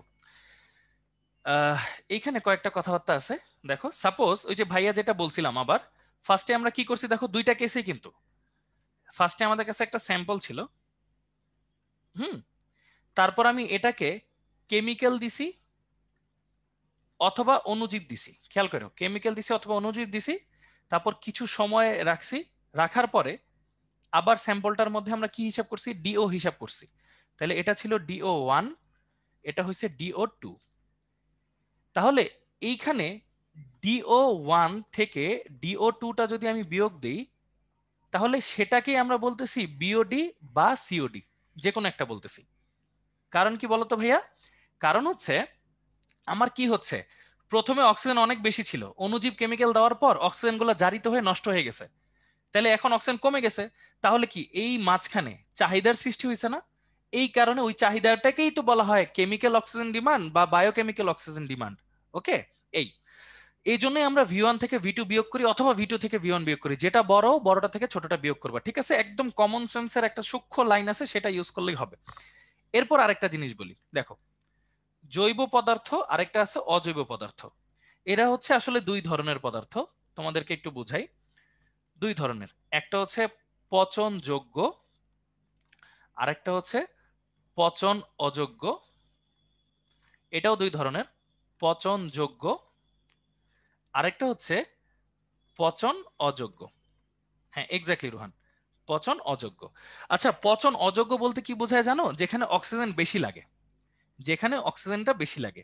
এবার তোমাদেরকে আলাদা করে দিই, শুধুমাত্র এই জিনিসের জন্য হচ্ছে বিওডি হয়, বাকি এইটা, এইটা, এইটা, এই তিনজন মিলে হয় সিওডি।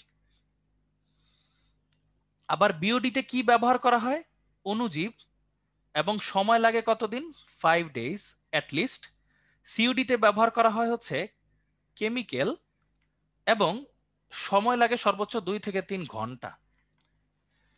তাহলে আমরা কি পার্থক্যটা বুঝতে পারছি যে সিওডি কেন অলওয়েজ বড় হয়? এই যা যা লিখছি না এখানে, তা তা লিখে দিলে 10-এ 10, যা যা লিখে দিছি তা তা লিখে দিলে এখানে 10-এ 10 যাবে। ওকে, খুবই ছোট্ট সিম্পল সিমিলার একটা কথাবার্তা। তো চলো জিনিসটাকে আরেকবার বোঝার চেষ্টা করি। হ্যাঁ, ওকে, আরেকবার বোঝার চেষ্টা করি, দেখি। হ্যাঁ রাহিক, এটা যাওয়াটা স্বাভাবিক, এজন্যই বললাম আরেকবার বোঝার চেষ্টা করি আর কি। হ্যাঁ, দেখো, তো খেয়াল করে দেখো, এখানে তোমাদেরকে আমি আরেকবার বোঝাই, শেষবারের মতো বোঝাবো, তারপর ভিডিওটা দেখে নিবা। এটা হচ্ছে আমার একটা স্যাম্পল।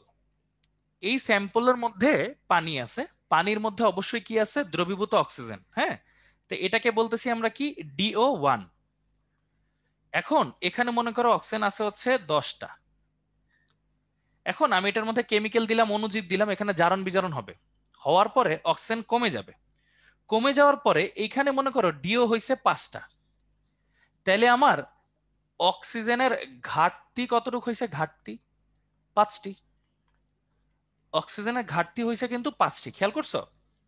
অক্সিজেনের ঘাটতি হয়েছে কিন্তু 5টি। এইবার একটু খেয়াল করে দেখো, এই ঘাটতিগুলাকেই দুইটা নাম দেওয়া হয়েছে। একটাকে দেওয়া হয়েছে বিওডি, একটাকে দেওয়া হয়েছে সিওডি। এই ঘাটতিটা কিভাবে বের করে বলো তো? এটা থেকে এটাকে বিয়োগ করে যে বের করে। এবার কি বুঝছো যে বিয়োগ করে কিভাবে ঘাটতি বের করে? খালি এইটুক বলো, যে বিয়োগ করে যে ঘাটতি বের করে, এই সামান্য জিনিসটা কি বুঝছি? আশা করি এটা আমরা বুঝছি। হ্যাঁ, আচ্ছা, এরপর আসি বিওডি সিওডির ব্যাপারটা, যে ব্যাপারটা নিয়ে আমরা সবাই অনেক কনফিউশনে থাকি। এবার একটু ঠান্ডা মাথায় তোমরা দেখো যে বিওডির যে কনসেপ্টটা থাকে এখানে, হ্যাঁ, যে বিওডি মানে হচ্ছে বায়োলজিক্যাল বা বায়োকেমিক্যাল। এটা দিয়ে বোঝায় হচ্ছে শুধুমাত্র পচনযোগ্য জৈব পদার্থ পচাইতে যে পরিমাণ অক্সিজেন লাগে, এবং এই জন্য 5 দিন অপেক্ষাও করা লাগে, মানে প্রসেস আলাদা। আর সিওডি মানে কি, খালি কেমিক্যাল ঢাইলা দিব। কেমিক্যাল ঢাললে কি হয় বলো তো? কেমিক্যাল ঢাললে বিক্রিয়া আরো বেশি হয় না তুলনামূলক? এবং খেয়াল করো, আমরা যদি 4টা সেক্টরে ভাগ করি, 4টা সেক্টরের একটা সেক্টর নিয়ে কাজ করে বিওডি, 3টা সেক্টর নিয়ে কাজ করে সিওডি। কমন সেন্স কি বলে, কার বেশি মান? অবভিয়াসলি সিওডির বেশি মান। এই হচ্ছে ঘটনা। সূত্র একই হইলেও মান কার বেশি আসবে? সিওডির মান বেশি আসবে, বিওডির মান কম আসবে। ঠিক আছে, এইভাবে হচ্ছে আমরা পরীক্ষায় অ্যান্সার দিব। পরীক্ষায় আসলে যদি তুমি শুধু এই চারটাও একে বুঝায় দিতে পারো, ভাইয়া যা যা লিখছি হুবহু, তাহলেও কিন্তু হয়ে যায়। এখন তোমরা আবার বলবা যে ভাইয়া বিওডি আর সিওডির সূত্র এক, সব এক, বুঝলাম সিওডির মান বেশি বিওডির মান কম, পার্থক্যটা কই? এই যে পার্থক্য, একজন একটা সেক্টর নেয়, একজন 3টা সেক্টর নেয়। আরো পার্থক্য আছে, ওর 5 দিন সময় লাগে আর ওর 2 থেকে 3 ঘন্টা হইলেই হয়। বুঝতে পারছো ব্যাপারটা? সো এখন সবাই ক্লিয়ার? এখন এক মিনিট দাঁড়াও।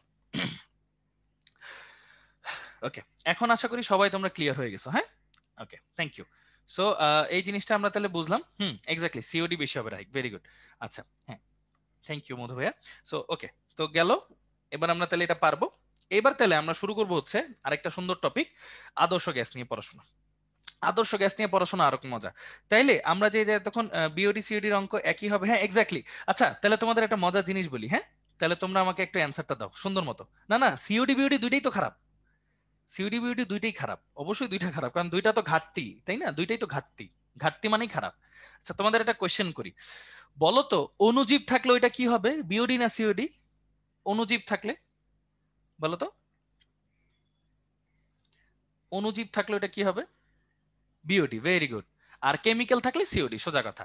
আচ্ছা, আর তোমাদেরকে আরেকটা জিনিস বলছিলাম, ডিও, ডিও হচ্ছে কি, মোট অক্সিজেন, ডিওটা বেশি হওয়া ভালো। কিন্তু বিওডি সিওডি দুইটাই তো ঘাটতি, তাহলে এই দুইটার মান বেশি হওয়া মানে কি, ভালো না খারাপ?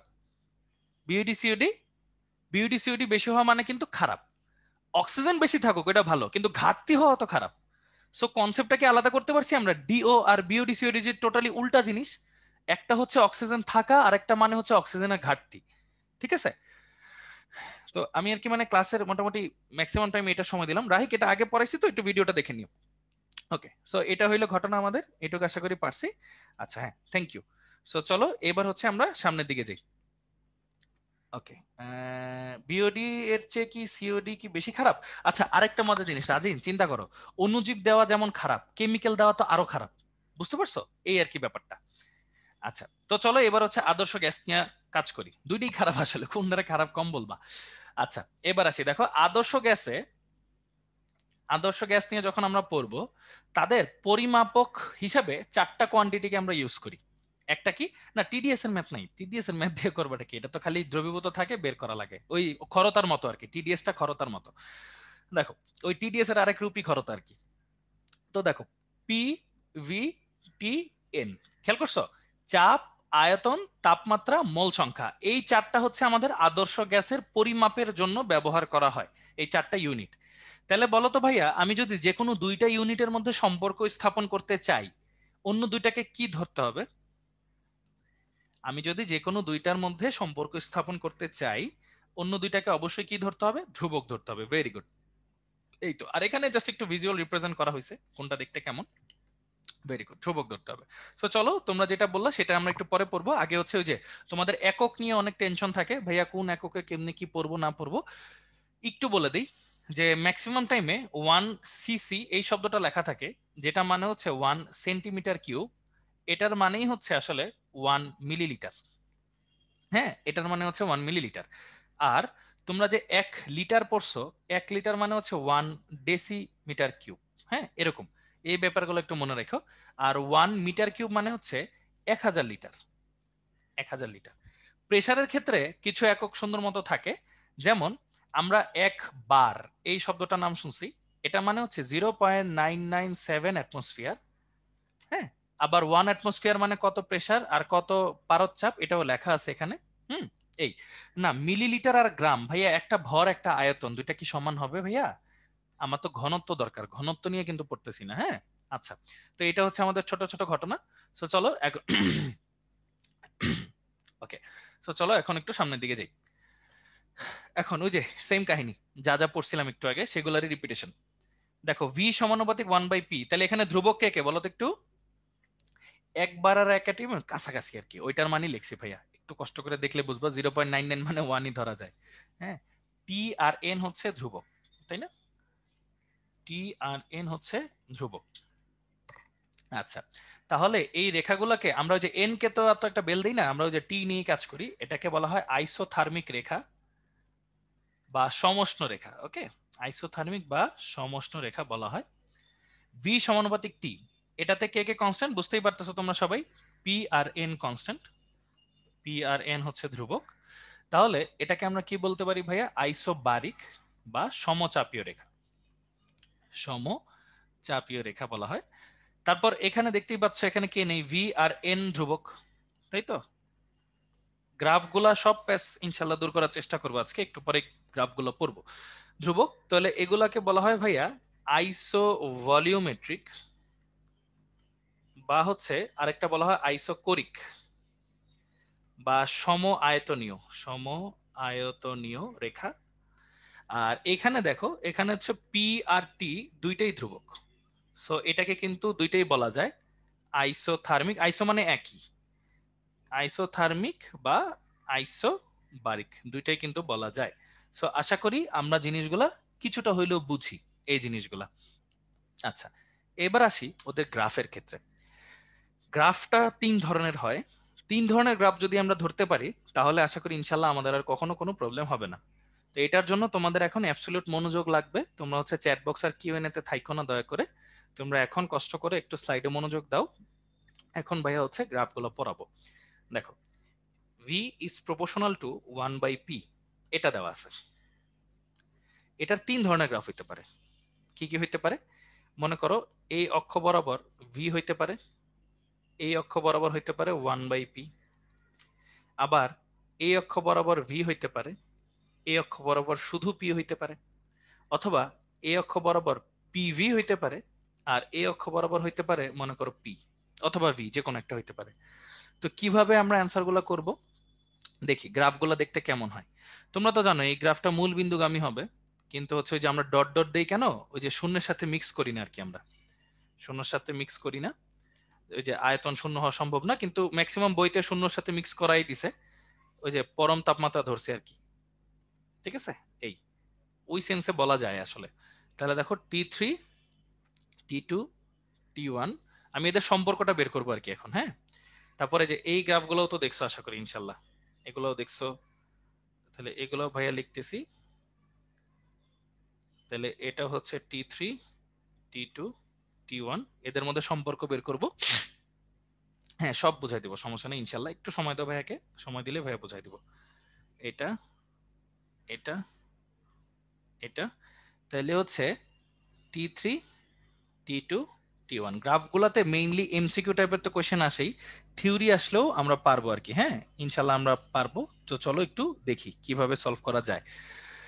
তো প্রথমে সবাই মোটামুটি গ্রাফগুলো দেখে ফেলছি আশা করি। হ্যাঁ, প্রথমে আমরা কি করবো জানো?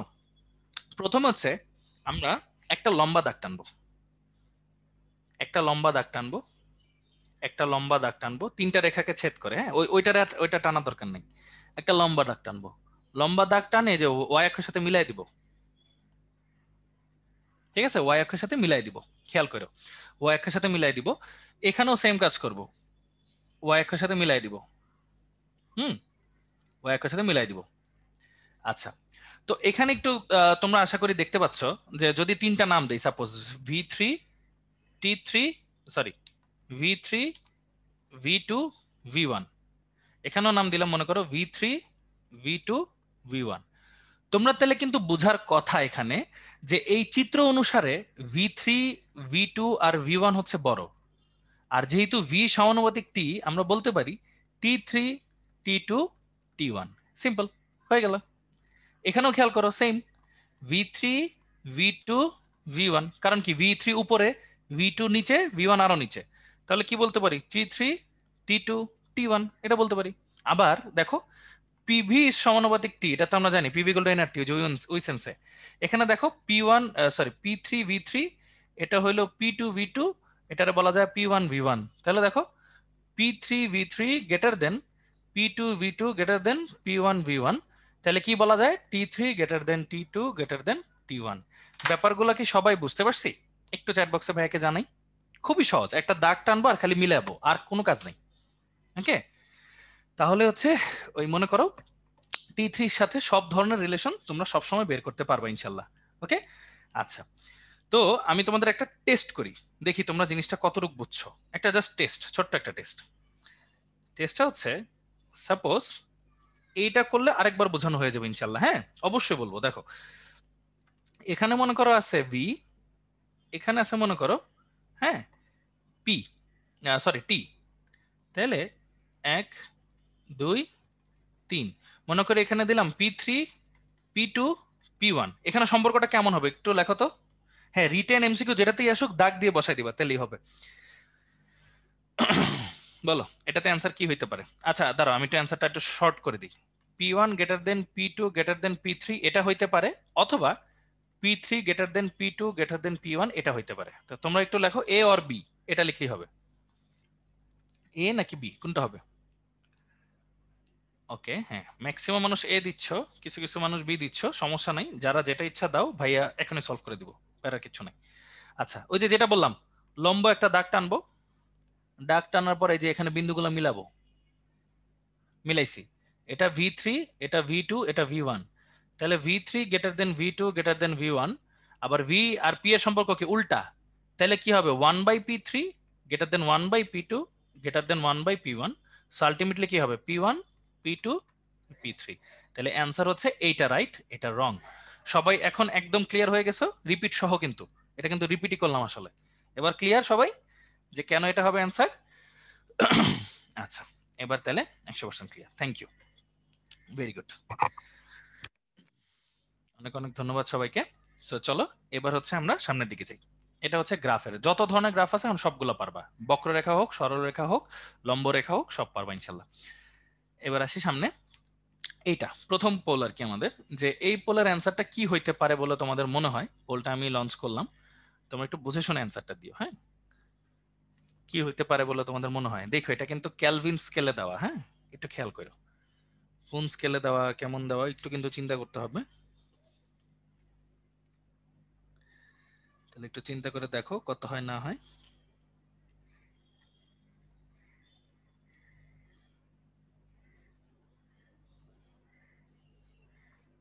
আচ্ছা, ভেরি গুড। সো 30 সেকেন্ড সময়, হ্যাঁ, আর 7 সেকেন্ড আছে, তোমরা একটু অ্যান্সার গুলো দিতে থাকো কষ্ট করে।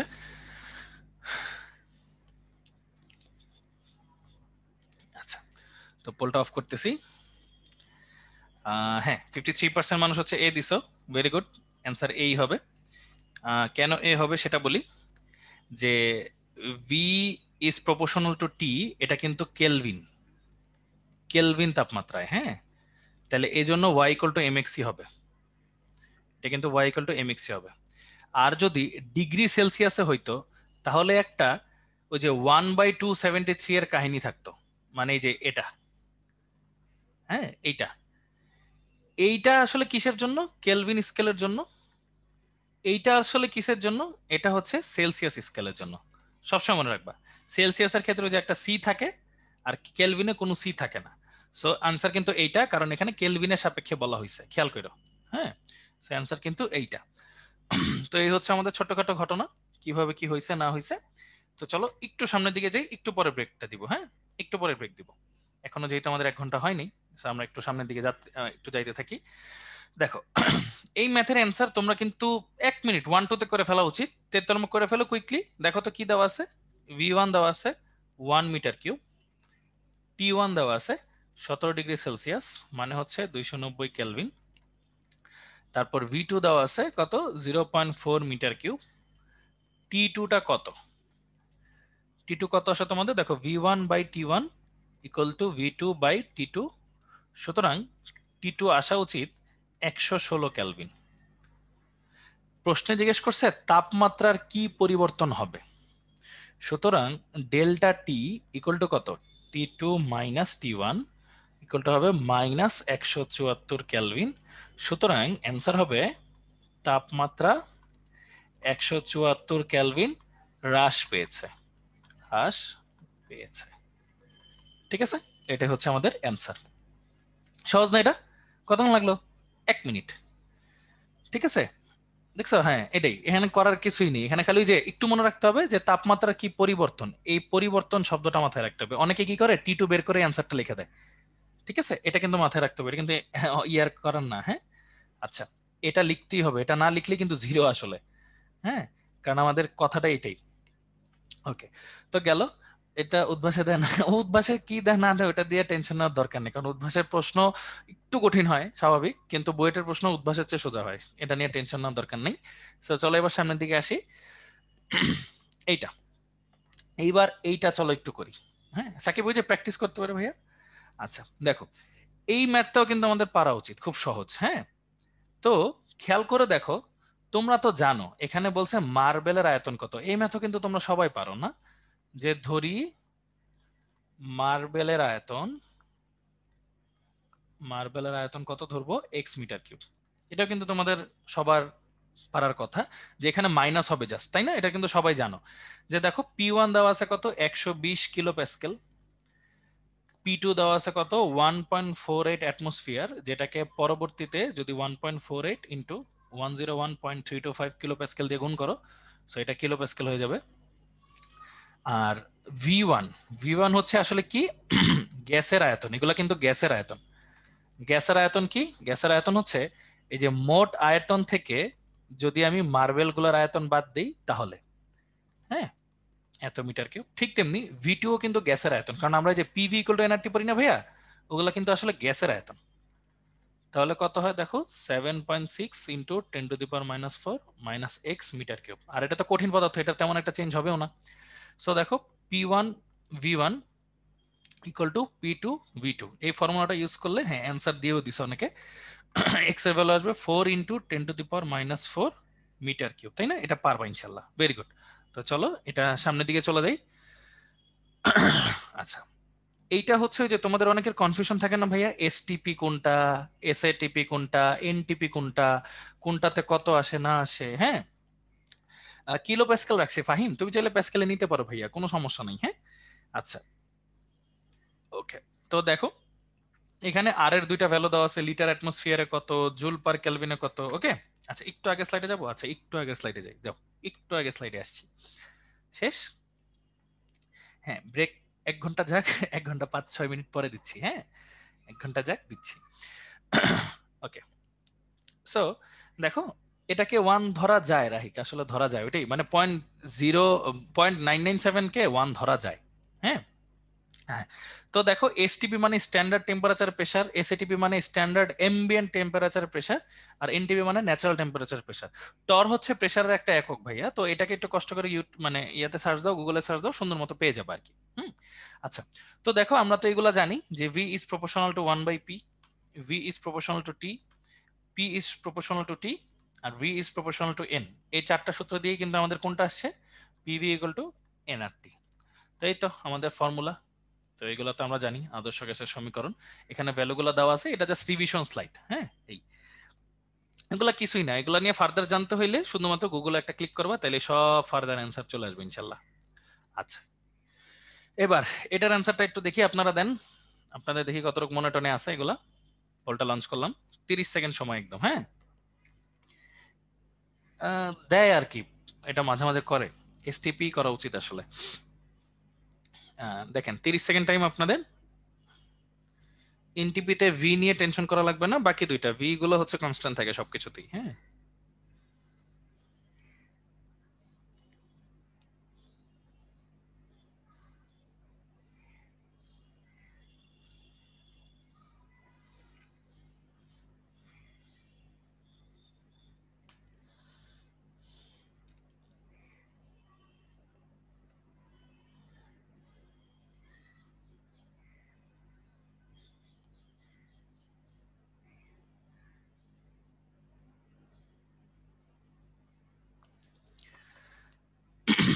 আচ্ছা, ও 9 খেয়াল করি নেই।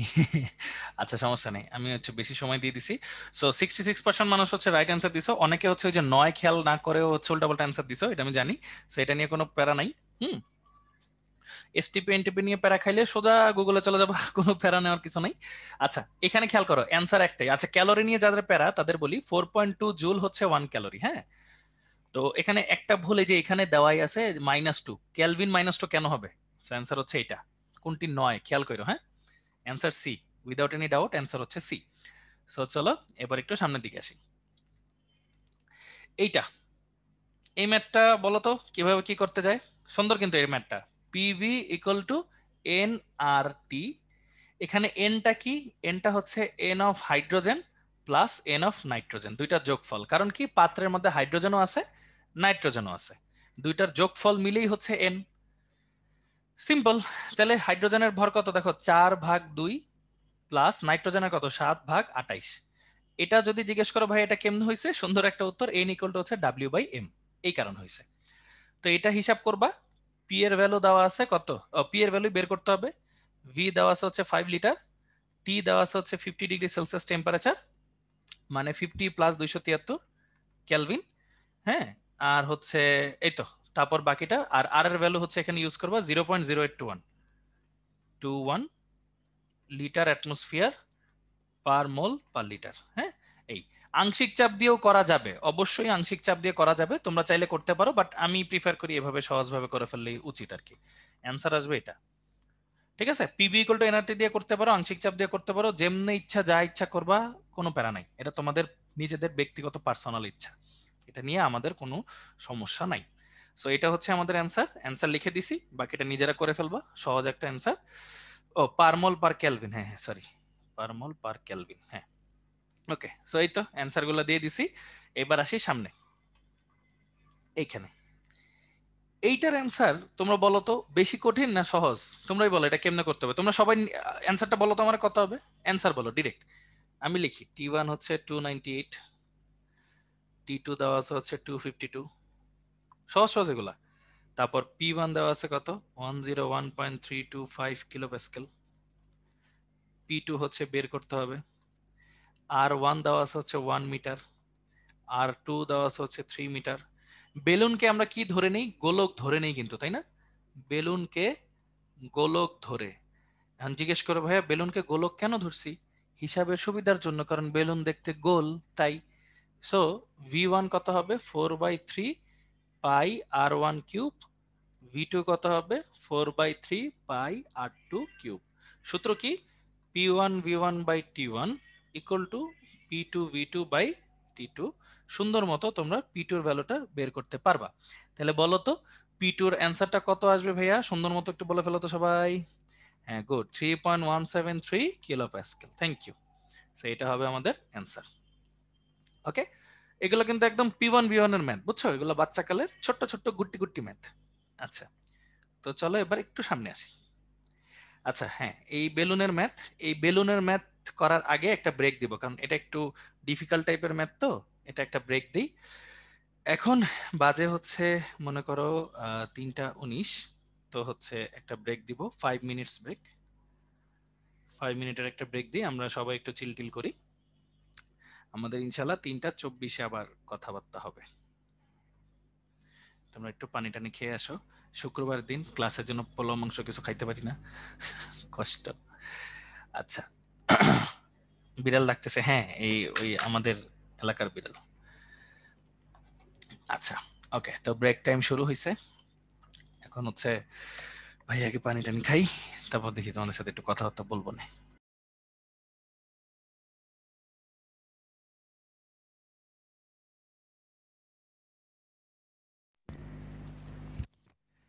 ওকে, তারপর কি অবস্থা সবার, কি খবর, ভালো আছো সবাই? আচ্ছা, ওয়ালাইকুম আসসালাম। নদিয়া লিখছে হচ্ছে, ভাইয়া কোনোভাবে পড়া কমপ্লিট করতে পারতেছি না, তার উপর ডেইলি এক্সাম যেগুলো থাকে পুরো ডিফারেন্ট, নাম্বারগুলো বাসায় দেখে ডিপ্রেশনে আছি ভাইয়া, কি করব? এটা আসলে শুধু তোমার একার না, আসলে ব্যাপারটা হচ্ছে সবার প্রবলেম এটা। কেন সবার প্রবলেম? মনে করো হচ্ছে লাইক মানে সবারই এটাই সমস্যা, মানে প্রত্যেকদিন পরীক্ষা থাকে, প্রত্যেকদিন একটা না একটা ঝামেলা থাকে। হ্যাঁ, সো প্রবলেমটা কাজ করে আর কি। তো বাসায় মনে করো বুঝে না প্রেশারটা। আর মনে করো অনেকের বাসায় অনেক সমস্যাও থাকে। পড়াশোনা যাই হোক না কেন, রেজাল্ট ভালো চায়। আবার হচ্ছে মনে করো পড়া শেষ করা সম্ভব হয় না, কারণ একটার পর একটা ক্লাস থাকে। ব্যাপারটা হচ্ছে একটু 1 মিনিটের জন্য একটু ব্রেথ নিয়ে একটু চিন্তা করে দেখো, পরীক্ষাটা তোমার নাকি অভ্যাসের? চিন্তা করে দেখো, পরীক্ষা কিন্তু তোমার। হ্যাঁ, তুমি স্যাটিসফাই কিনা তোমার নিজেকে নিয়ে সেটা চিন্তা করো। উদ্ভাস নাম্বার পাঠাবে কারণ উদ্ভাসকে তুমি পে করছো, উদ্ভাস তোমাকে সব সার্ভিস দিবে। উদ্ভাস তো সার্ভিস দিবে, উদ্ভাস তো তোমার ভালো মন্দর জন্যই করতেছে জিনিসটা। কিন্তু তোমার কতটুকু কি হচ্ছে সেটা তোমার দেখতে হবে না? যেমন উদ্ভাসে যে প্রশ্নগুলো করে, পরীক্ষাগুলো করে, এগুলো কেন করে? তোমাকে হচ্ছে অনেক হাই লেভেলে রেডি করতে, ট্রেন করতে। এত হাই লেভেলের প্রশ্ন আসে না, আসলেও আসে না। কিন্তু ব্যাপারগুলো হচ্ছে যে করে রাখা ভালো, ইন কেস এনি সমস্যা। আমরা কিন্তু প্রায়শই কি করি, উদ্ভাসের একটা দোষ দিয়ে দিই। কি দোষ দিই জানো? যে সারাক্ষণ ক্লাস নেয়, সারাক্ষণ পরীক্ষা নেয়, এই নেয় সেই নেয়। আসলে চিন্তা করো, উদ্ভাস যদি এগুলো না করে, মনে করো শুধু তোমাদের ক্লাস দিত তোমাদের ইচ্ছা মতো, মনে করো সপ্তাহে একটা, কোনো পরীক্ষা নাই, ব্যাপারটা কি হইতো জানো? উদ্ভাসের জন্য ভালো হইতো, খুব ভালো হইতো। কেন ভালো হইতো?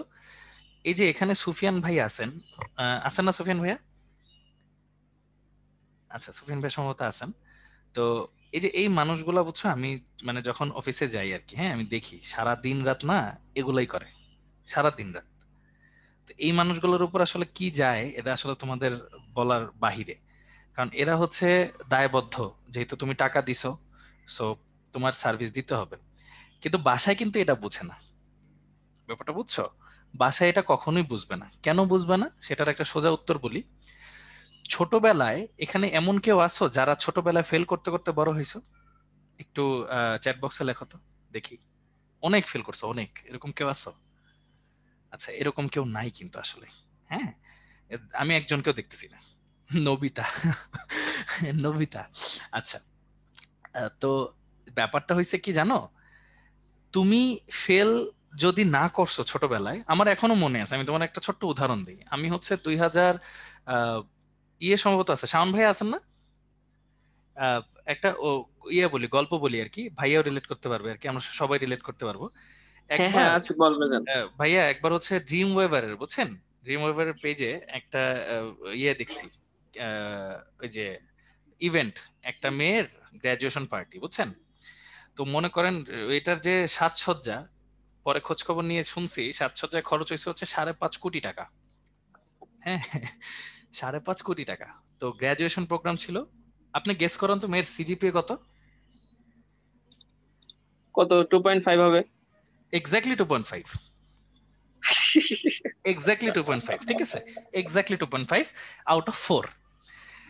তো তার বাবা মা দেখো তারা কি করছে, 5.5 কোটি টাকা দিয়ে একটা কি গিফট করছে, প্রেজেন্টেশন সেরেমনি। এই কাজটা যদি শাওন ভাই বা আমি যদি করতাম, জুতার বাড়ি একটাও কিন্তু মাটিতে পড়তো না। কেন? দোষটা আসলে কার বলো তো? দোষটা শাওন ভাই এবং আমার। কারণ আমরা ছোটবেলা থেকে কি করছি, রেজাল্টটা ওই যে একটু ফার্স্ট হইতে হবে, ওই যে একটা অ্যাড আছে না, ডানোরের আমাকে একটু দিবা, ওরকম যে আমার ফার্স্ট হইতে হবে, সবসময় ফার্স্ট হইতে হবে, একটু ভালো করতে হবে। করতে করতে কি হয়েছে, বাপ মার মনে বসে গেছে, না এ হইলো আমার স্বর্ণের সন্তান, এ হইলো সবসময় ফার্স্ট হবে, নইলে জুতার বাড়ি। তো আমি যদি আমার বাপের সামনে গিয়ে বলি আমার সিজিপিএ 2.5, আমার একটা 5.5 কোটি টাকার অনুষ্ঠান নামায় দাও, আমার বাপ যদি কিডনি কলিজা গুদ্দা যা আছে সব যদি বেচা ফেলায়, তাও 5.5 কোটি টাকা ইহো জন্মে পর জন্মে আসার সম্ভাবনা নাই। হ্যাঁ, তো ওইটাই বলতেছি, এটা আসলে ডিপেন্ড করে যে তোমাদের পরিবেশ পরিস্থিতির উপর। তুমি যদি বাপ মারে অমনে করে মনে করো ট্রিট করতা যে তুমি সারা জীবন ফেল করছো, হঠাৎ একদিন পাস করছো, তখন দেখতে তোমার বাপ মা কি খুশি, আরে আমার পোলা পাস করছে। হ্যাঁ, কিন্তু তুমি তো এরকম না রে ভাইয়া, তুমি তো সারা জীবনই ভালো করে আসছো। সো এখন কেন তোমার মধ্যে এই ইয়াটা কাজ করে, জড়তাটা কাজ করতেছে, এইটা একটু নিজেরে বুঝাইও। হ্যাঁ, যেমন শাওন ভাই এটা জানবেন, বা ভাইয়া এটা খুব ভালো রিলেট করতে পারবেন, বা আমি যেটা রিলেট করছি যে আমাদের মধ্যে খুব মানুষ আছে যারা হচ্ছে মনে করো 40 পেয়ে পাশ করে, আর কিছু মানুষ আছে 90 পাইলেও খুশি থাকে না। আমরা তাদের নিয়ে অনেক মক করি, দিন শেষে তারাই কিন্তু বিজয়ী। এই 90-রাই কিন্তু বিজয়ী, কারণ তাদের পাস মার্ক ওই 90 আর আমাদের পাস মার্ক 40। তাহলে স্ট্যান্ডার্ডের পার্থক্যটা বুঝছো, মানে 50 স্ট্যান্ডার্ডের পার্থক্য আছে আমাদের। এইটা হচ্ছে ঘটনা। সো নিজেরাই ইমপ্রুভ করতে হবে, বুঝছো? মোটিভেশন, আমার মোটিভেশন দিয়ে কিন্তু লাভ নাই। কারণ কি, আমি তোমার আজকে মোটিভেশন দিব, শাওন ভাই আজকে মোটিভেশন দিবে, তুমি কি করবা জানো? একটু পরে ঘুমায় ওইটা সকালবেলা ওইটা একটা হাই তুলবা, মনে করো দাঁত নামাই যা, নিজের গন্ধে নিজেই শুয়ে থাকবা। পরে কেউ থাক আজকে আর পড়াশোনা করবো না, ঠিক আছে, বা কালকে পড়বো কালকে পড়বো। তো মোটিভেশনের জন্য লাভ নাই কোনো। ওকে, এটাই হচ্ছে নিয়ম।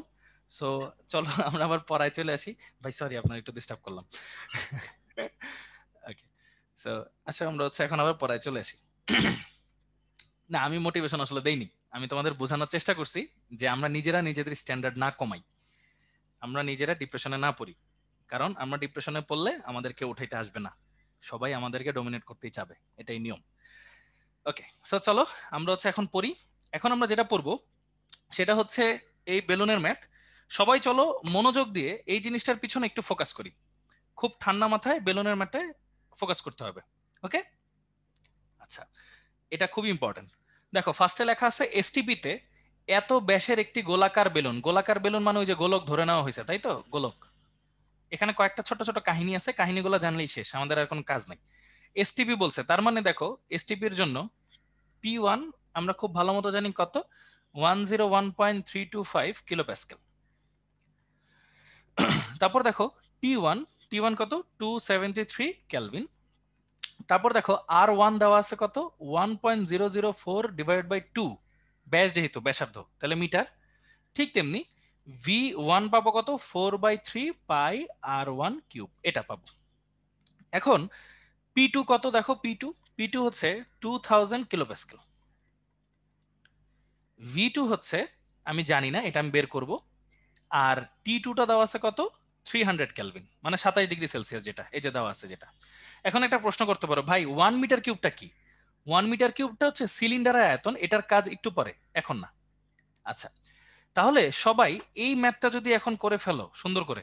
হুম, আচ্ছা, এই V1টাই আসলে ভি বেলুন, এটা হলো বেলুনের আয়তন। আচ্ছা, তাহলে দেখো সূত্র কি, P1V1/T1 ইকুয়াল টু P2V2/T2। এই ফর্মুলা খাটাইলে তোমাদের V2টা কত আসবে, আমি তোমাদের অ্যান্সারটা বলি, 17.962, মানে সকাল থেকে করাইতেছে তো উত্তর মুখস্থ, মিটার কিউব এটা আসবে। এখন একটা কথা বলি, সিলিন্ডারের মধ্যে যতটুকু গ্যাস আছে সব গ্যাসে কি আমি বের করে নিতে পারবো? এটা তো নিঃসরণ করতেছি, তাই না? তাহলে ঘনত্বের একটা ব্যাপার আছে, ভিতরে যদি ঘনত্ব শূন্য হয়ে যায় তাহলে কি নিঃসরণ সম্ভব? ভিতরে তো কিছু না কিছু ঘনত্ব থাকা লাগবে। তাহলে কতটুকু ঘনত্ব থাকা লাগবে? সিলিন্ডারে সমান পরিমাণ আয়তনের বায়ু ভিতরে থাকা লাগবে ঘনত্বর রেশিওটা বজায় রাখার জন্য, সিম্পল কথা। তার মানে সুতরাং ভি কতটুক ব্যবহার করতে পারবো equal to 17.962 minus V of cylinder. Cylinder যদি 5 হতো তাহলে 5 বিয়োগ করতাম, সিলিন্ডার যেহেতু 1 তাই 1 বিয়োগ করব। তাহলে ব্যবহার করতে পারবো কত, 17.962 minus 1 equal to 16.962 metre cube. Simple কিন্তু, 16.962 মিটার কিউব। তো এইটুক কথাটা আমি আরেকবার বলতেছি, আগে পুরো ম্যাথটা একবার শেষ করে নি। হ্যাঁ, তাহলে ভি ব্যবহার ইকুয়াল টু হচ্ছে এন ইন্টু ভি বেলুন। এটা পুরোটা আরেকবার রিপিট করবো, এমনিতেও করবো, নইলে আমরা বুঝবো না। তাহলে এন এর মান আসবে তখন 32। তো এটা একবার রিপিট করি। হ্যাঁ, একটু মনোযোগ দিয়ে শুনো, ঠান্ডা মাথায় শুনো। ব্যাপারটা হচ্ছে দেখো, আমাদের এই ভি2 যেটা ব্যবহার করছি না, ভি2, আমরা সবাই কি করি, ভি2টা বের করে বলে দিই যে আচ্ছা হ্যাঁ ভাইয়া, তাহলে এই ভি2টাই হচ্ছে পুরাটা আমি কি করতে পারবো, বেলুনের মধ্যে নিতে পারবো। কিন্তু ভাইয়া এখানে তো নিঃসরণ হচ্ছে, তাই না? মানে সিলিন্ডার দিয়ে আমি কি করতেছি, সিলিন্ডার দিয়ে হচ্ছে আমি গ্যাসটা আস্তে আস্তে কোথায় ভরতেছি, আস্তে আস্তে বেলুনের মধ্যে ভরতেছি। এখন যদি দুইজনের মধ্যে ঘনত্বের কোনো রেশিও না থাকে তাহলে তো নিঃসরণ হবে না, কিছু না কিছু অণু তো থাকা লাগবে ওখানে সংঘর্ষ হওয়ার জন্য। তাহলে কতটুকু পরিমাণে অণু থাকবে তুমি বলো? একটা 1 মিটার কিউব আয়তনের সিলিন্ডারের মধ্যে আমি যদি কোনো গ্যাস ছেড়ে দিই, সে পুরোটা আয়তন দখল করবে না আগে, তারপর বাকি এক্সট্রা অংশটুকু সে ছেড়ে দিতে পারবে, এটাই তো নিয়ম। তো এই জন্যই সিলিন্ডারের আয়তনের সমান পরিমাণ আয়তন রেখে বাকিটা সে বেলুন মানে এটা কি করবে, ওইটা ওইটা দিয়ে বাকিটা বেলুন বানাবে। তো বলো, সাপোজ আমার কাছে 50 মিটার কিউব গ্যাস আছে, আর ওই গ্যাসটা একটা 3 মিটার কিউবের সিলিন্ডারে আছে, তাহলে বলো তো কতটুকু গ্যাস আমি কাজে লাগাইতে পারবো? 50 মিটার কিউবের গ্যাস আছে এবং 3 মিটার কিউবের একটা সিলিন্ডার আছে, তাহলে কতটুকু গ্যাস আমি কাজে লাগাইতে পারবো? এক্স্যাক্টলি, সিলিন্ডারের সমান পরিমাণটা আমার বাদ দিতে হবে, বাকিটা মানে 47টা আমি কাজে লাগাইতে পারবো, বুঝছি? এই কারণেই আমি কি করছি, এই যে আমার এটা হচ্ছে ভি টোটাল কতটুকু গ্যাস আছে, আর ওইখান থেকে সিলিন্ডারটা বাদ দিছি কেন, ওই যে কতটুকু ব্যবহার করতে পারবো, সিলিন্ডার কেন বাদ দিব, ওই যে নইলে হচ্ছে ঘনত্বের রেশিওটা ঠিক থাকবে না। কারণ কি, সিলিন্ডারের সমান পরিমাণ দখল করার পরেই না বাকিগুলো আমি ইয়ে করতে পারবো, বের করতে পারবো, ঠিক আছে? বাকি 1 মিটার বের করা যাবে না, না ওইটা হইলে ওই যে কাইটা বের করতে হবে আর কি। সো এখানে এন হবে তখন 32। আশা করি জিনিসগুলো আমরা সবাই বুঝতে পারছি। ওকে, আচ্ছা, এই হলো ঘটনা। এখন সবাই আমরা বুঝছি, একটু বলো কুইকলি। না, সিলিন্ডার আসলে কখনোই খালি হয় না, এজন্যই খালি সিলিন্ডার বাস্ট হয় কেমনে তোমরাই বলো। মাঝে মাঝে দেখো না যে খালি সিলিন্ডার বাস্ট হয়েছে, তার মানে সিলিন্ডার কি খালি হয়? আসলে ভিতরে কোনো না কোনো গ্যাস থাকে, এই জন্যই না বাস্ট হয়। আর নাহলে খালি সিলিন্ডার কেন বাস্ট হবে, স্বাভাবিক না? এই, আচ্ছা, এনের মান ভগ্নাংশ হইলে ওই যে ভাইয়া ওই একই গান আর কি, মনে করো ওই যে 0.5 এর বেশি হইলে পরেরটা ধরবা, কম হইলে কমটা ধরবা, সোজা কথা। হ্যাঁ, একদম সোজা কথা। আচ্ছা, না প্রেসার দিয়ে তো খালি করা যাবে, কিন্তু ওই যে ব্যাপার আছে তো, কাইটটা ফেলতে হবে আর কি। হ্যাঁ, আচ্ছা, তাইলে এইটা হচ্ছে আমাদের কথা। তাইলে এবার তোমাদেরকে আমি একটা কুইকলি বলি, হ্যাঁ, একটা কুইক রিক্যাপ। আমার কাছে একটা কি আছে, বেলুন আছে। এই বেলুনটা হচ্ছে 2 মিটার কিউব আয়তনের। আমার কাছে একটা ছোট্ট সিলিন্ডার আছে, এটা হচ্ছে মনে করো 5 মিটার কিউব আয়তনের। এটার মধ্যে গ্যাস আছে মনে করো 51 মিটার কিউব। তাহলে কয়টা বেলুন ভরা যাবে বলো, কুইক, ঠান্ডা মাথায় বলো, কয়টা বেলুন ভরা যাবে? দেখি তোমরা কতটুকু পারো। 23টা। ভেরি গুড, এখানে এন এর মান হবে 23। লক্ষ্যে বলো, কত ভালো, দেখছো তোমরা সব পারো। মানে সিলিন্ডারের সমান পরিমাণটা বাদ দিলে হয় 46, আর প্রত্যেকটাতে যেহেতু 2, তাহলে 46/2, তাহলে কত হয়? 23টা। তাহলে অ্যান্সার হচ্ছে 23। এই তো আমরা জিনিসগুলো বুঝে গেলাম, সিম্পল সিম্পল জিনিস। ওকে, সো চলো এখন হচ্ছে সামনের দিকে যাই। এইবার হচ্ছে আমরা যেটা পড়বো, এটা হচ্ছে আরেকটা মজার ম্যাথ। এখানে খালি ছোট্ট একটা কথা আছে, নদিয়া বুঝি নেই ভাইয়া। এই যে এখানে বুঝার আসলে কিচ্ছু নাই, মেইন কাহিনী হচ্ছে আমি তো একটা গ্যাস বের করতেছি, গ্যাসটা তো থেকে যাবে, থেকে যদি না যায়, তুমি একটা জিনিস চিন্তা করো, আমি একটা নিঃসরণ করতেছি, নিঃসরণ কোথায় হয় ভাইয়া বলো তো? উচ্চ ঘনত্বের স্থান থেকে নিম্ন ঘনত্বের স্থানে, একদম সহজ কমন সেন্সের একটা ম্যাথ। উচ্চ ঘনত্বের স্থান থেকে নিম্ন ঘনত্ব, আমার যদি ভিতরে কোনো ঘনত্বই না থাকে সে কেমনে যাবে? সে তো যাইতে পারবে না। এই কারণে সে তার নিজের আয়তনের সমান পরিমাণ গ্যাস নিজের কাছে রেখে দেয় যাতে ঘনত্বটা বজায় থাকে। বুঝতে পারছি এবার? আশা করছি এখন বুঝতে পারছি। আর 32টা কেমনে আসছে? আচ্ছা, এটা এটা আরেকটা কিউট কোয়েশ্চেন, কারণ হচ্ছে এটা 32 ম্যাথ করে আসছে। দেখো 16.962, আর এই ভি বেলুনটা হচ্ছে ওই যে ভি1 যেটা একটু আগে আমরা করলাম, এই যে লেখা আছে এদিকে, একটু কষ্ট করে চোখটা বুলায় পড়লেই হয়ে যেত। হ্যাঁ, এই যে এইভাবে এটা হিসাব করলেই 32টা আসছে আর কি। ওকে, সো আসি সামনে। দেখো এখন হচ্ছে এইখানের ব্যাপারটা আমরা কেমনে হিসাব করব। দেখো এইখানে ছোট্ট একটা জিনিস আছে, দেখো তো ভাইয়া। প্রমাণ অবস্থায় এই দেখো 17 ডিগ্রি সেলসিয়াস তাপমাত্রায় 750 mmHg চাপে 400 সিসি অক্সিজেন গ্যাস পানির উপর সংগ্রহ করা হলো। পানির উপর সংগ্রহ করা হয়েছে, এই 400 সিসি কিন্তু আসলে অক্সিজেন গ্যাস। হ্যাঁ, অক্সিজেন গ্যাস পানির উপর সংগ্রহ করা হয়েছে একটা নিম্নচাপ পদ্ধতিতে। এটা কিন্তু একটা চাপীয় পদ্ধতি, হ্যাঁ, নিম্নচাপ পদ্ধতি। তাহলে এই নিম্নচাপের মধ্যে কি কি আছে বলতো? অক্সিজেনের চাপ আছে, প্লাস হচ্ছে জলীয় বাষ্পের চাপ আছে, জলীয় বাষ্প বা পানির চাপ আছে, তাই তো? আমাকে বলছে কি শুষ্ক গ্যাসের আয়তন ও ভর কত, শুষ্ক গ্যাস। তাহলে সুতরাং একটু চিন্তা করে দেখো, P1 আমি যদি নিই শুষ্ক গ্যাসের চাপ, শুষ্ক গ্যাসের চাপ, তাহলে কি হবে দেখো, আমার যত চাপ ছিল সেই চাপ থেকে আমার কোনটা বাদ দিতে হবে? জলীয় বাষ্পটা বাদ দিতে হবে, কারণ আমার শুষ্ক গ্যাসটা লাগবে। তাহলে 735.6 মিলিমিটার এইচজি। এই ছোট্ট একটা কথা, আর কোনো কথা নেই এখানে, বাকি সব সেম। P1টাকে এখানে শুষ্ক শুষ্ক শব্দটা উল্লেখ করছে দেখে আমরা কি করছি, মোট চাপ থেকে জলীয় বাষ্পটা বাদ দিলেই তো শুষ্ক অবস্থাটা পাওয়া যায়, নিয়ে নিলাম। P2টা কত দেখো, P2টা হচ্ছে এসটিপি বলছে না প্রমাণ অবস্থা, তাহলে হচ্ছে 101, ও সরি প্রমাণ অবস্থায় তো এমএমএইচজি তে, তাহলে 760 এমএমএইচজি এরকম। তারপর দেখো এখানে V1 দেওয়া আছে কত, 400 সিসি, মানে হচ্ছে 400 এমএল, তার মানে হচ্ছে 0.4 লিটার। আর T1 দেওয়া আছে কত, 17 ডিগ্রি সেলসিয়াস বা 290 কেলভিন। আর T2টা কত হবে, 273 কেলভিন। তাহলে সুতরাং সূত্র কি, P1V1/T1 ইকুয়াল টু P2V2/T2। তাহলে সিম্পল এই সেন্সে আমার আয়তন যেটা V2 আসা উচিত কত, তোমরা সবাই একটু ক্যালকুলেটর করে অ্যান্সারটা লেখার আগেই আমি অ্যান্সারটা লিখে দিই, কারণ আমার কাছে লেখা আছে 0.364 লিটার। এটা তোমাদের সাথে যদি মিলে তোমরা একটু কষ্ট করে চ্যাট বক্সে ওয়াই লেখো, তাহলে তোমরা চ্যাট বক্সে একটু ওয়াই লেখো কষ্ট করে। আচ্ছা গুড, এটা মিললেই হবে। ওকে, এটা হচ্ছে আমার অ্যান্সার। হ্যাঁ গুড, সবার সাথে মিলছে। আচ্ছা ওকে, তারপর বলছে একটা ভর কত, ভরও জানতে চাইছে তাই না? আমরা সূত্র কি জানি, এন মোল ইকুয়াল টু কি W/M, আবার কি জানি ভি লিটার বাই 22.4। তাহলে ডাব্লিউ ইকুয়াল টু কি হবে দেখো, ভি লিটার বাই 22.4 ইন্টু বলতে পারি এম। তাহলে কত আসতেছে, 0.364 ডিভাইড বাই 22.4 ইন্টু কত আসবে, আণবিক ভর হচ্ছে 32। হ্যাঁ রিক্যাপ করবো, টেনশন নেই, কোনো টেনশন নেই। তাহলে দেখো এটার অ্যান্সার কত হবে, এটার অ্যান্সার হবে হচ্ছে 0.5 গ্রাম। ওকে, মিললে একটা চ্যাট বক্সে ওয়াই দিয়ে দাও সবাই কষ্ট করে, তারপর ভাইয়া রিক্যাপ করে দিচ্ছি একবার। এই দুইটা ম্যাথ একটু ইম্পর্টেন্ট তো, তাই একটু সময় দিচ্ছি এখানে। আচ্ছা, আর আজকে যদি তোমরা একটু সময় দাও ভাইয়াকে, তাহলে ভাইয়ার ইচ্ছা আছে একটা, যে তোমাদেরকে জেড জিনিসটা একটু পড়াই দিব।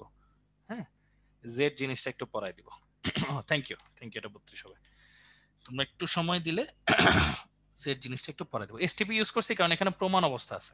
হুম, তোমাদের যদি একটু সময় থাকে তাহলে হচ্ছে ওই যে বাস্তব গ্যাসের যে জেড নিয়ে হচ্ছে একটু বিস্তারিত আলোচনা করবো আর কি, যে কেন কি হয় না হয় এইসব কথাবার্তা একটু বলবো, যদি তোমরা সময় দাও, যদি 2 ঘন্টা ক্রস করে, এই কারণে বললাম আর কি। আচ্ছা ওকে, সো ওকে তাহলে গেল, এরকম হচ্ছে একটা ব্যাপার। সো এটা একটা রিক্যাপ করি। হ্যাঁ, রিক্যাপ জিনিসটা হচ্ছে খুবই সহজ, খুবই সিম্পল একটা জিনিস, যে এখানে যেহেতু শুষ্ক গ্যাসের কথা বলছে, তাহলে প্রথমেই শুষ্ক গ্যাসের চাপ বের করছি, যে মোট চাপ থেকে জলীয় বাষ্পটা বিয়োগ করে নিছি, তাহলে আমরা কি পাইছি, শুষ্ক গ্যাসের চাপ। ওকে, তাহলে শুষ্ক গ্যাসের এই চাপটা ভাইয়া, শুষ্ক গ্যাসের এই চাপ, আবার এই যে এসটিপির কথা বলছে তো, তাই P2 তারপর T2 এগুলো সব এসটিপি। আবার যা যা দেওয়া আছে এই ভ্যালুগুলো আমরা বসায় দিয়ে V2 বের করলাম, এটা হচ্ছে আমার আয়তন। আবার ওই আয়তনকে কাজে লাগিয়ে আমরা ডাব্লিউ বের করলাম। শুষ্ক গ্যাস বলতে এখানে অক্সিজেনই বোঝাইছে আসলে, সো এই আর কি। তো অক্সিজেনের ভরটাও বের করে ফেললাম, সিম্পল, একদম সহজ একটা জিনিস। তাহলে আশা করি আমরা সবাই জিনিসগুলো বুঝতে পারছি। এরপর এরপর আসি এই যে তোমাদের আরেক সূত্র, গ্রাহামের জিনিসপত্র, এগুলো আরো সোজা বার্তা জিনিসপত্র। তো এগুলা কিভাবে আমরা সলভ করব, খেয়াল করো। স্থির তাপমাত্রা ও চাপে কোন গ্যাসের ব্যাপন হার উক্ত গ্যাসের ঘনত্বের বর্গমূলের ব্যস্তানুপাতিক। এইসব জিনিসপত্র তোমরা খুব আগে অনেক পড়ছো, যে যে আর কে বলা হয় ব্যাপন, ওই যে ব্যাপন হার যেটা সমান, মানে ব্যস্তানুপাতিক হচ্ছে √m, √1/d, ডি মানে হচ্ছে ঘনত্ব, √1/t, এরকম। মানে যার ভর বেশি তার ব্যাপন হার কম, যার ব্যাপন হার বেশি তার ভর কম, এরকম কথাবার্তা তো তোমরা পড়ছো। সো এগুলা নিয়ে আমরা সময় নষ্ট করব না, আমরা ডিরেক্ট হচ্ছে ম্যাথে চলে যাব, একটা সুন্দর ম্যাথে চলে যাব। এখানে একটা সুন্দর ম্যাথ আছে, তো চলো সুন্দর ম্যাথ দিয়ে পড়ি আমরা। না এখানে এল কেন থাকবে রে ভাইয়া, এখানে এল এর কোনো কাজ নাই। আচ্ছা, টি হচ্ছে সময় সময় ভাইয়া শুভ্রা সময়। তো দেখো এখানে একটা কথাবার্তা লেখা আছে, নির্দিষ্ট আয়তনের বিশুদ্ধ অক্সিজেন গ্যাস একটি ছিদ্র দিয়ে নিঃসরিত হতে 80 সেকেন্ড সময় নেয়। হ্যাঁ, 80 সেকেন্ড সময় নেয়। তাহলে একটু খেয়াল করে দেখো, আমার এখানে T1 দেওয়া আছে হচ্ছে 80 সেকেন্ড, আর M1টা কার? অক্সিজেনের। অক্সিজেনের কত? 32 গ্রাম। একই অবস্থায় সমান আয়তনের 20% অজানা গ্যাস মিশ্রিত অক্সিজেন গ্যাস, মানে আমার M2 যেটা, সেটা আসলে একটা মিক্সচার। হ্যাঁ, বেগের সাথে সম্পর্ক আছে তো, x/t, এরকম করলেই হয়। এম হচ্ছে মিক্সচার, মিক্সচারের মধ্যে কি আছে দেখো তো, 20% আছে অজানা। তাহলে এই ধরো mx টা হচ্ছে অজানা গ্যাসের আণবিক ভর। হ্যাঁ, আণবিক ভর। তাহলে 20% অফ mx প্লাস, তাহলে বাকি 80% কি আছে? অক্সিজেন। এটা নিয়ে কিন্তু পেঁচানোর কিচ্ছু নাই। হ্যাঁ, এটা একটু বাংলা লেখা, একটু পড়া দেখো তাহলেই বুঝবা। তারপর টি টু হচ্ছে 85 সেকেন্ড দেওয়া আছে প্রশ্নে, 85 সেকেন্ড। তাহলে সূত্র অনুসারে সূত্র অনুসারে সুতরাং সূত্র কি বলে? সূত্র বলে হচ্ছে, দাঁড়া এখানে m(O2) হবে। সূত্র বলে হচ্ছে যে R1/R2 equal to T2/T1 equal to √M2/M1। তো মানগুলো বসাই দিই। T2 এর মান হচ্ছে 85, T1 এর মান হচ্ছে 80, ইকুয়াল টু √M2 এর মান কত? 20% না, 20% মানে কি 0.2 into mx plus 0.8 into 32। So এটার মানটা লেখো, 0.2 ইন্টু mx প্লাস 0.8 ইন্টু 32। আচ্ছা, আজান দিচ্ছে, আমি হচ্ছে মাইকটা মিউট করে ম্যাথ করতে থাকি আর কি। তোমরা খালি দেখো অ্যান্সারটা মিলছে কিনা। অ্যান্সারটা মিললে একটা ওয়াই দিও। আমি অ্যান্সারটা লিখে দিয়ে তারপর মাইকটা মিউট করতেছি। 1 মিনিট। 52.625 গ্রাম। অ্যান্সারটা মিললে একটা ওয়াই দিয়ে দিও।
আচ্ছা, দুইটা প্রশ্নের উত্তর দিই।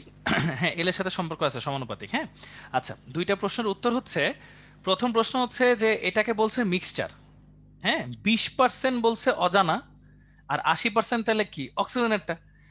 আর কানন জিজ্ঞেস করছিল যে এভাবে মলিকুলার ম্যাচকে অ্যাড করা যায়? ভাইয়া মনে করো তুমি 1 কেজি ফল কিনবা, আধা কেজি অ্যাপেল, আধা কেজি হলো মালটা, অ্যাড তো করা যায়। সো অবশ্যই করা যাবে। হ্যাঁ, এটা তো মিশ্রণ বলছে, তাই না? ওকে, সো এরকম গেল। এখানে 20% এম কেন লিখছি? যে এখানে প্রশ্নটা একটু বড় ভাইয়া, আমি কেন লিখছি এটা না দেখে প্রশ্নটা দেখলে আসলে আশা করি বেটার অ্যান্সার পাবা। হ্যাঁ, এই এটা হচ্ছে আমাদের সুন্দর একটা অ্যান্সার। তো গেল আমাদের এম এক্স এর ভ্যালু। এবার আসি সামনে। আচ্ছা, এবার এই ম্যাথ হচ্ছে পোলটা হচ্ছে তোমরা 30 সেকেন্ড টাইম দিই, 30 সেকেন্ডের মধ্যে তোমরা অ্যান্সার করে দাও। Quick quick quick quick. আশা করি তোমরা পারবা, জিনিসটা খুবই সিম্পল পোলটা। এটা তোমরা ছোট বাচ্চাকাল থেকে 9-10-এ পড়ে আসছো, এটা 9-10-এর আর কি একটা ম্যাথের মতো।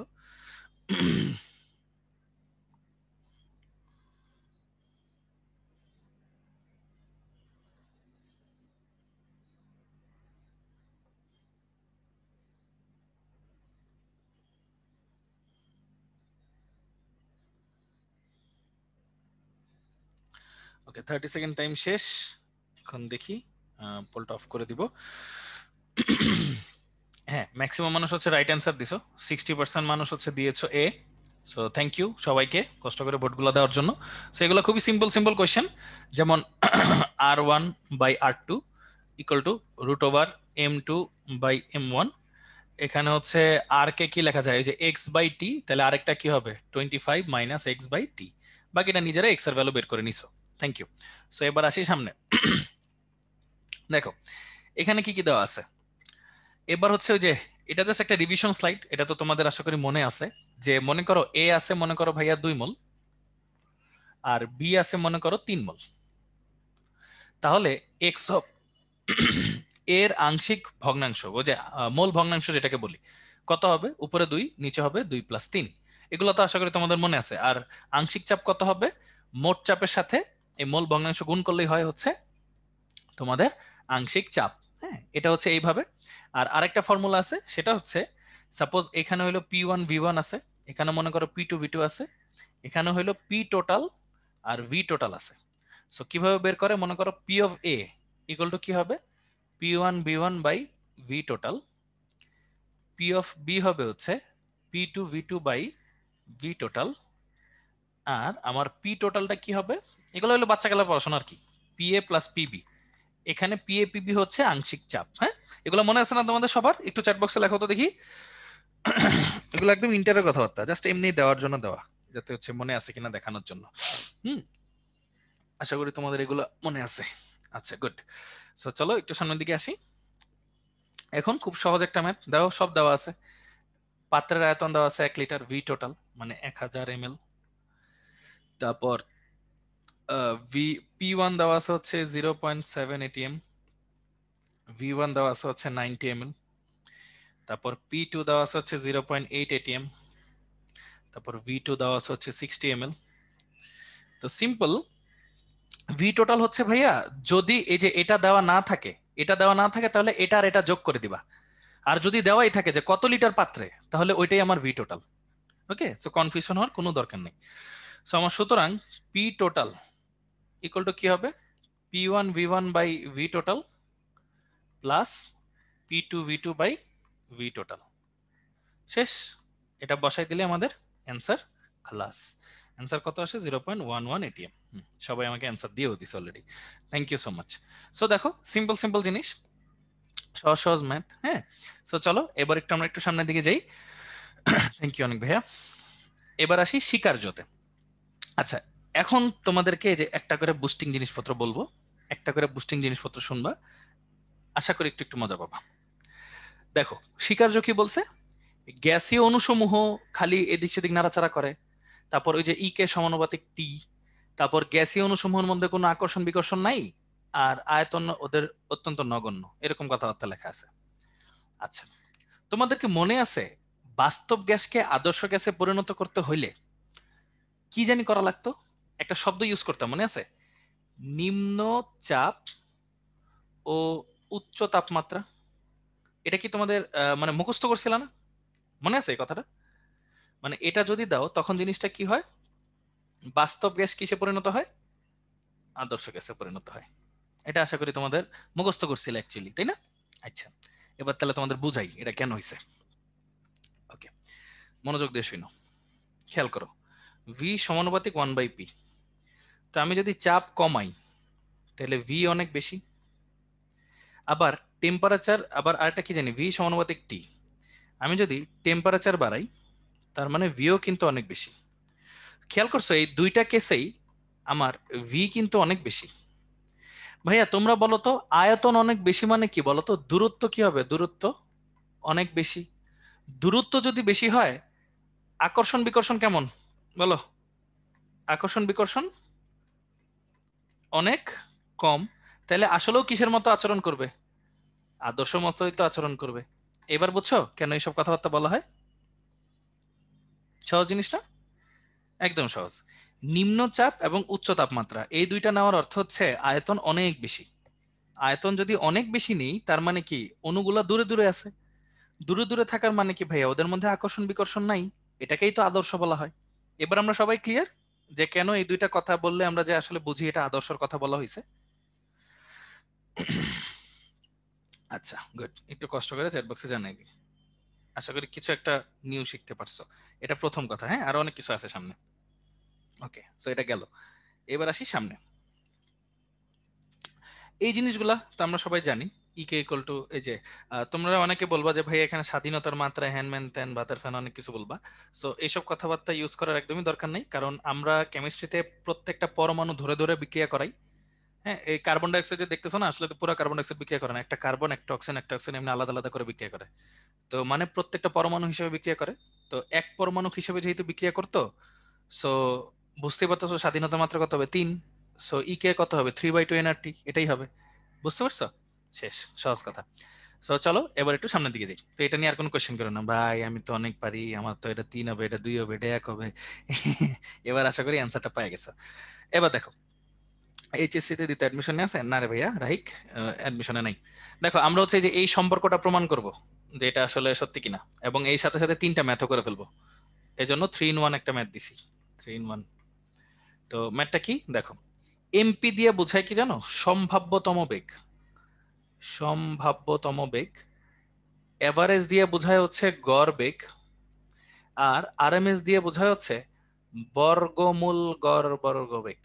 বর্গমূল গড় বর্গবেগ, হ্যাঁ এটা বলতে গেলে সবসময় তো লাগে বর্গবেগ এগুলা। হ্যাঁ, সো একটু খেয়াল করে দেখো, আমাদের এটা প্রুফ যদি পড়াইতে হয় একটা জিনিস মনে রাখবা, এমটা অলওয়েজ কেজিতে। হ্যাঁ, এমটা অলওয়েজ কেজিতে। থ্যাংক ইউ তানজিলা ভাইয়া। এমটা হচ্ছে অলওয়েজ কেজিতে। ওকে, আর 27 ডিগ্রি টেম্পারেচার বলছে না? সো চলো আমরা একটু হিসাব করি, যেহেতু অক্সিজেনের কথা বলছে আবার 27 ডিগ্রি সেলসিয়াসের কথা বলছে, তাহলে এম এর ভ্যালু কত হবে? 32 × 10⁻³ কেজি। এখন একটা কোয়েশ্চেন আসবে, ভাই কেজিতে কেন, কেজিতে কেন, কেজিতে কেন? কারণ এটা এসআই একক, এই কারণে। টেম্পারেচার, টেম্পারেচার হচ্ছে 300 কেলভিন। আর এর ভ্যালু এখানে কি হবে? এসআই একক 8.314 জুল পার মোল পার কেলভিন। গেল। সো এগুলো যদি বসায় দাও আল্লাহ পাকের রহমতে ঠিকঠাক মতো ক্যালকুলেটরে চাপ টাপ দাও, তাহলে তোমাদের অ্যান্সার কত আসা উচিত সেগুলো আমি লিখে দিই, কারণ আমার কাছে অলরেডি লেখা আছে, যেহেতু সকালে অনেকগুলো ক্লাস নিছি। সো এটা হবে হচ্ছে 394 মিটার পার সেকেন্ড। এটা হবে হচ্ছে 483.56 মিটার পার সেকেন্ড।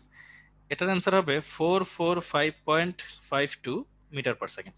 সো মানে এই তিনটার মান দেখলেই বুঝবা যে আরএমএস সবচেয়ে বেশি হয়, দেন হচ্ছে এভারেজ, দেন হচ্ছে এমপি। হ্যাঁ, এই তিনটা। ঠিক আছে, এই আর কি ব্যাপারটা। আচ্ছা আচ্ছা হ্যাঁ, আকরামুল ভাই বললো সোহান ভাই যে বলছিল ইঞ্জিনিয়ারিং এর রিটেন স্পেস নিয়ে আপনার কাজ করতে বলছে। রিটেন স্পেস না, জায়গা কম থাকে। মানে হচ্ছে মনে করো এই যে অর্ধেক থাকবে প্রশ্ন, বাকি অর্ধেক থাকবে লেখার জন্য জায়গা, তো ওইটাকে না এরকম 3টা ভাগে ভাগ করে। আর সবচেয়ে ভালো হয় কি, তোমরা যদি হচ্ছে ওই যে ইয়ে করে নাও, তোমাদের একটা খাতার একটা পৃষ্ঠাকে 3 ভাগে ভাগ করবা, প্রতি ভাগে একটা করে প্রশ্ন এবং উত্তর থাকবে। এরকম এরকম করেই হয়, ছোট ছোট স্পেস থাকে। আচ্ছা, তো আশা করি এটা আমরা সবাই বুঝছি, এটা নিয়ে কোনো সমস্যা নাই।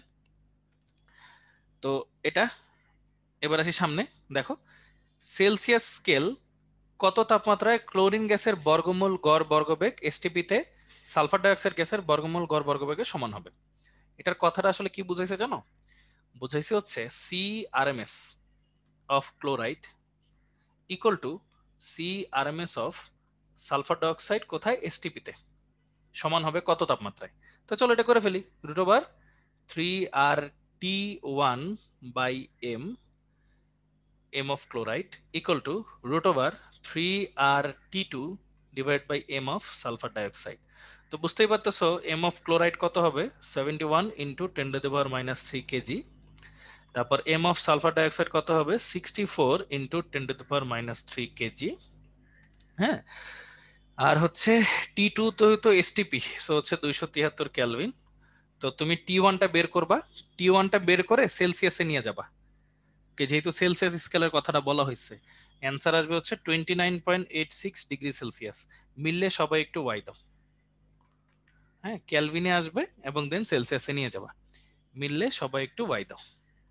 ঠিক আছে, ওকে, ভেরি গুড, সবারটা মিলতেছে। আচ্ছা, সবাই একটু পার্টিসিপেট করো ব্যাপারগুলায়, খুব মজার। আচ্ছা, ভেরি গুড।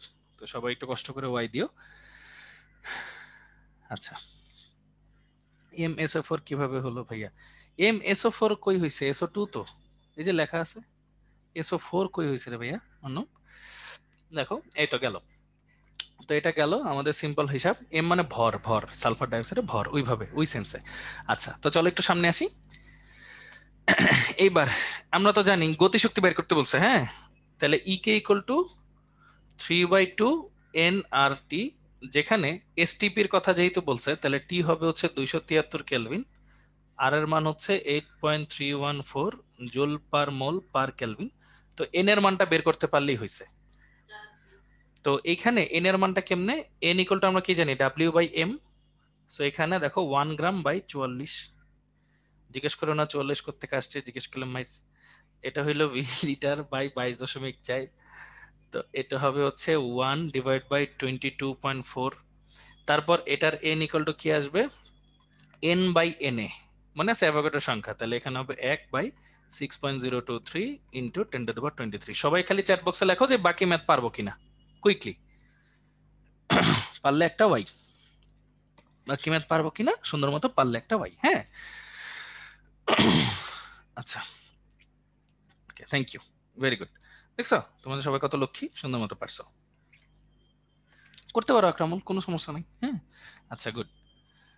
সবের কাহিনী হচ্ছে এরকম। হ্যাঁ, 3 নাম্বারটাও দেখো করে দিছি, একটি অণু বলছে না, তাহলে ওই যে 1 মোলের মধ্যে কত অমনি করে হিসাব করে। হ্যাঁ, আচ্ছা, তো এই তো সুন্দর করে বাকিগুলো তোমরা করতে পারবা আশা করি ইনশাল্লাহ। এইবার আসি এই যে বাস্তব গ্যাসের কিছু কাহিনীতে, জেডটা আসলে কি। তো তোমরা একটু খেয়াল করলে দেখবা যে জেড ইকুয়াল টু লেখা কি দেখো, পিভি বাই আর টি।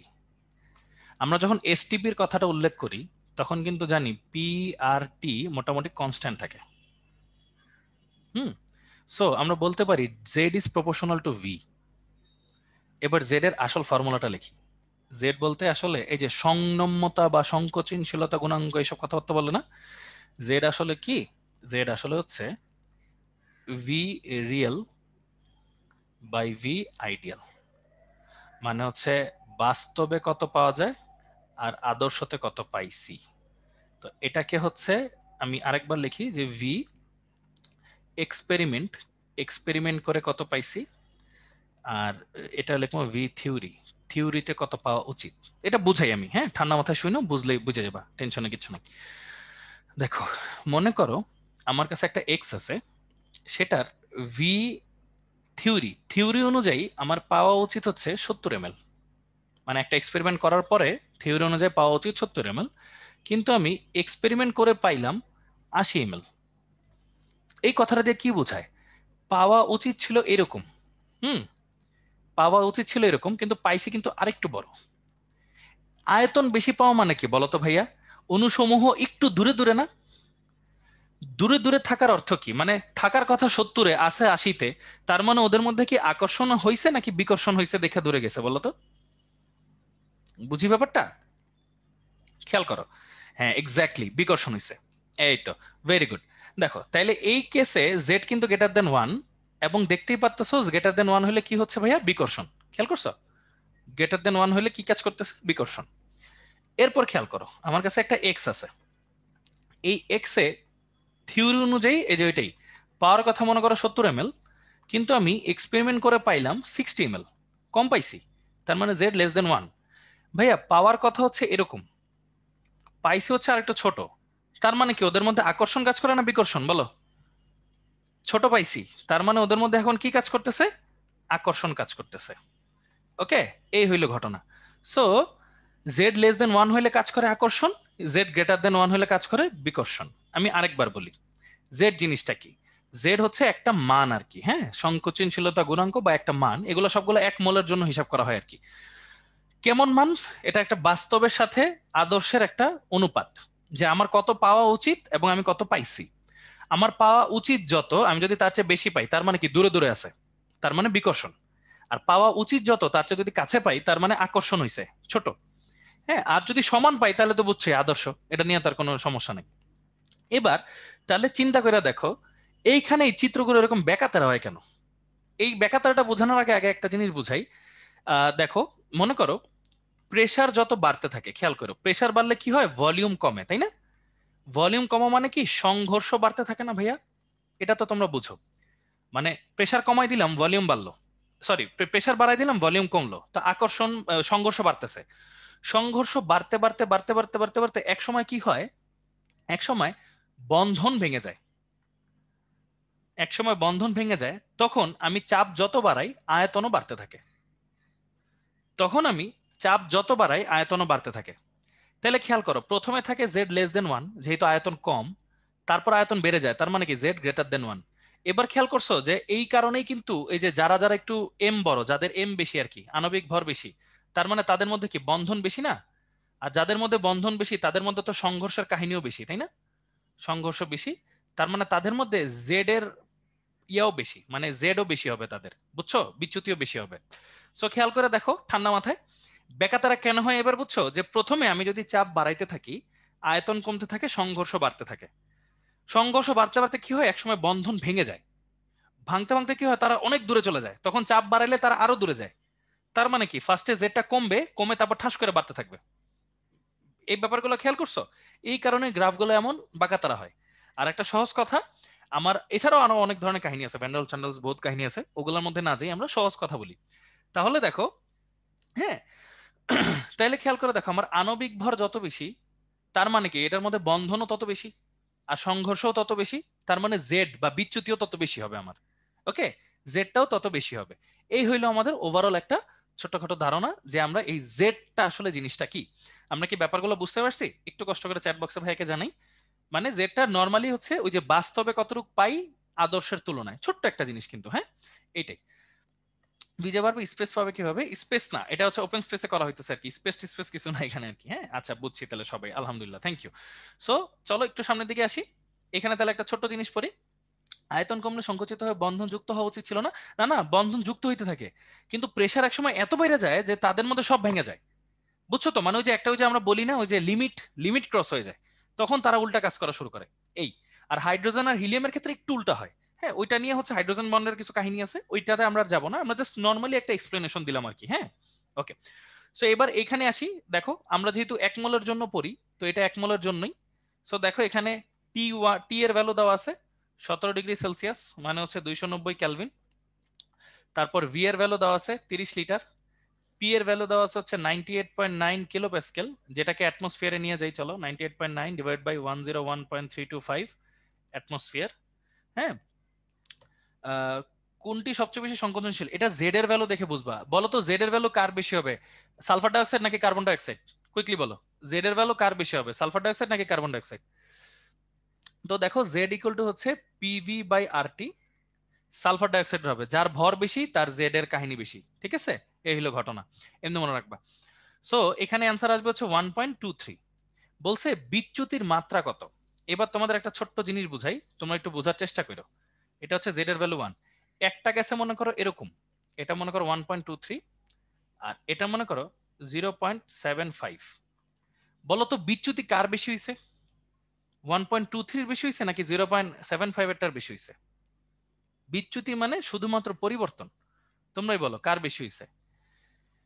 বুঝা শুনে বললো, হ্যাঁ, এখানে চেঞ্জ কিন্তু 0.23, আর এখানে চেঞ্জ দেখো 0.25। সো প্লাস মাইনাস কিন্তু হিসাব করবা না, সবসময় হিসাব করবা কতটুকু চেঞ্জ হয়েছে। খেয়াল করছো বিচ্যুতি কার বেশি হয়েছে, এইভাবে এইভাবে চিন্তা করবা, বিচ্যুতি বেশি মানে বন্ধন টন্ধন অনেক কিছু বেশি। সো সুতরাং এখানে আমরা বিচ্যুতি অলওয়েজ হিসাব করি কি 1 - z অথবা z-1, যেটাই বলো। হ্যাঁ, z-1 পরমান দিবা, তাহলেই হচ্ছে 0.23 অ্যান্সার। শেষ। কনসেপ্ট আমরা সবাই বুঝছি, একটু চ্যাট বক্সে জানাই দিই কষ্ট করে। আমরা হচ্ছে মডুলাস দিয়ে অ্যান্সারটা লিখবো, তাহলেই হয়ে গেল, তাহলে প্লাস আসবে অলওয়েজ, ঠিক আছে? ওকে, আশা করি কনসেপ্ট আমরা সবাই বুঝছি। হ্যাঁ, এগুলো নিয়ে সবার একটু সন্দেহ থাকে, তো আশা করি কিছুটা হলেও ক্লিয়ার করতে পারছি। এরপর আরেকটা জিনিস নিয়ে আমাদের সন্দেহ থাকে যে ভাইয়া এ এর একক কি, এটা পরীক্ষায় আসে ইদানিং। এ এর এককটা কি আর বি এর এককটা কি? এই যে এটা তো জানো বাস্তব গ্যাসের সমীকরণ, হ্যাঁ এগুলো বহুত পড়ছো, ফিজিক্সেও পড়ছো। তো এগুলোর একক নিয়ে তোমাদের সন্দেহ হয় যে এগুলো কেমনে একক। তো দেখো এইটা যদি অ্যাটমসফিয়ার হয়, হুম, বিচ্যুতির মাত্রা ওই যে ওইটাই পরিবর্তন আর কি, বুঝছো সালে ওরকম, তাহলে এটাও কিন্তু অ্যাটমসফিয়ার হবে টোটাল। তাহলে খেয়াল করো A N square by V square এটাও কিন্তু একটা চাপ। তো দেখো এ ইকুয়াল টু উপরের চাপ ইন্টু চাপের একক কি atmosphere, atmosphere into litre square divide by mole square. তাহলে এর এককটা কি থাকলো দেখো atmosphere litre square per mole square এটা। আর ভি এর এককটা দেখো এটা যদি লিটার হয়, এই দুইটাও কিন্তু লিটার। তো দেখো এন বি যদি লিটার হয় তাহলে বি ইকুয়াল টু কি লিটার পার মোল। শেষ অ্যান্সার। দেখছো এ এর একক আর বি এর একক সহজ জিনিস, এগুলা পরীক্ষায় মাঝে মাঝে দিয়ে দেয় যে এ এর একক কি আর বি এর একক কি। বুঝছি আমরা সবাই? একটু চ্যাট বক্সে লিখি কষ্ট করে এ এর একক আর বি এর এককটা আমরা সবাই বুঝছি কিনা। আচ্ছা, এ এর একক আর বি এর একক আমরা সবাই বুঝছি, ভেরি গুড, এই তো সিম্পল। তাহলে এখন যদি তোমাদের এই ম্যাথটা করতে দিই, এই ম্যাথটা আমরা করে ফেলো তো সবাই, দেখো তো এ 1 মোল, সো ঠিক আছে সমস্যা নাই, করে ফেলো তো। P plus a N square by V square V minus n b equal to n R T. তার মানে এন এর মান দেওয়া আছে 1 মোল, টি দেওয়া আছে হচ্ছে 53 ডিগ্রি সেলসিয়াস মানে 273, এটা সবাই ক্যালকুলেটরে করো, 273 প্লাস 53 কেলভিন। তারপর হচ্ছে ভি দেওয়া আছে হচ্ছে 5.7 ইন্টু 10⁻² লিটার। তারপর এর ভ্যালু দেওয়া আছে কত 3.592 atmosphere litre square per mole square, এই যে একক সহ দিয়ে দিছি ভাইয়া। বি হচ্ছে 4.247 ইন্টু 10⁻² লিটার পার মোল। এই তো সবকিছুই দেওয়া আছে। তাহলে হচ্ছে আর এর ভ্যালু কত বসবে এখানে, যেহেতু 0.0821 বুঝতেই পারতেছো লিটার অ্যাটমসফিয়ার, হ্যাঁ, পার মোল পার কেলভিন। তো সবাই কষ্ট করে একটু অ্যান্সারটা লেখার চেষ্টা করো তো কত হইতে পারে আনুমানিক পি এর অ্যান্সার। আমার কাছে একটা অ্যান্সার আছে, দেখো মিললে একটা ওয়াই দিও, 93.962 অ্যাটমসফিয়ার। সবাই একটু দেখো কি হইতে পারে, মিললে সবাই একটা ওয়াই দাও। প্রেসারের ইউনিট অ্যাটমসফিয়ারে, হ্যাঁ অ্যাটমসফিয়ারে কিন্তু, হ্যাঁ, তাহলে মিললে একটা ওয়াই। ওকে আচ্ছা, ভেরি গুড, সবাই এটা করো, মানে আমি জাস্ট একটা রিকোয়েস্ট করি এটা সবাই করো, কারণ এগুলো আসে নাই বাট আসতে পারে, কারণ এবার কোয়েশ্চেন প্যাটার্নগুলো একটু চেঞ্জ হচ্ছে আর কি, হ্যাঁ, এই জন্য যত ধরনের সম্ভব সবগুলোই করানোর চেষ্টা করা হয়েছে। হ্যাঁ, সিলিন্ডার বলো বেলুন বলো যা যা আছে আদর্শ বাস্তব বিচ্যুতি টিচ্যুতি সব সব শেষ। ওকে, সো আশা করি হ্যাঁ এইটুক তাহলে আমরা সবাই মোটামুটি পারছি।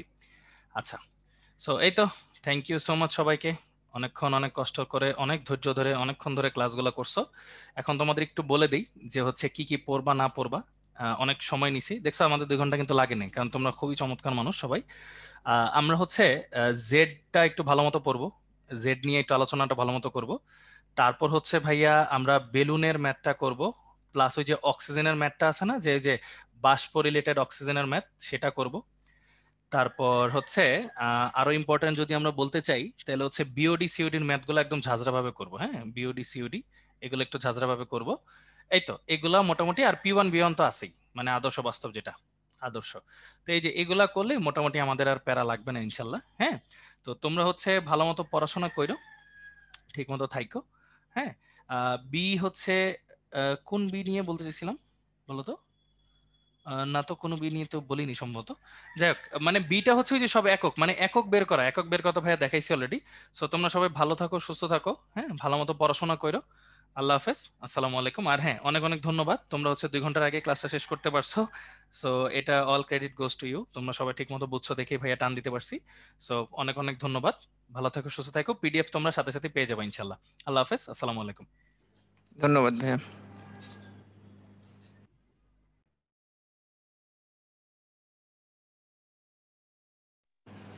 ওকে ভাইয়া, সবাইকে ধন্যবাদ, তোমরা যারা ধৈর্য সহকারে ক্লাস করছো। ক্লাস শেষে অবশ্যই ডেলি এক্সাম দিয়ে দিও, আর নেক্সট ক্লাসের জন্য প্রস্তুতি রাখো। আল্লাহ সবাইকে ভালো রাখুক। আল্লাহ হাফিজ, আসসালামু আলাইকুম।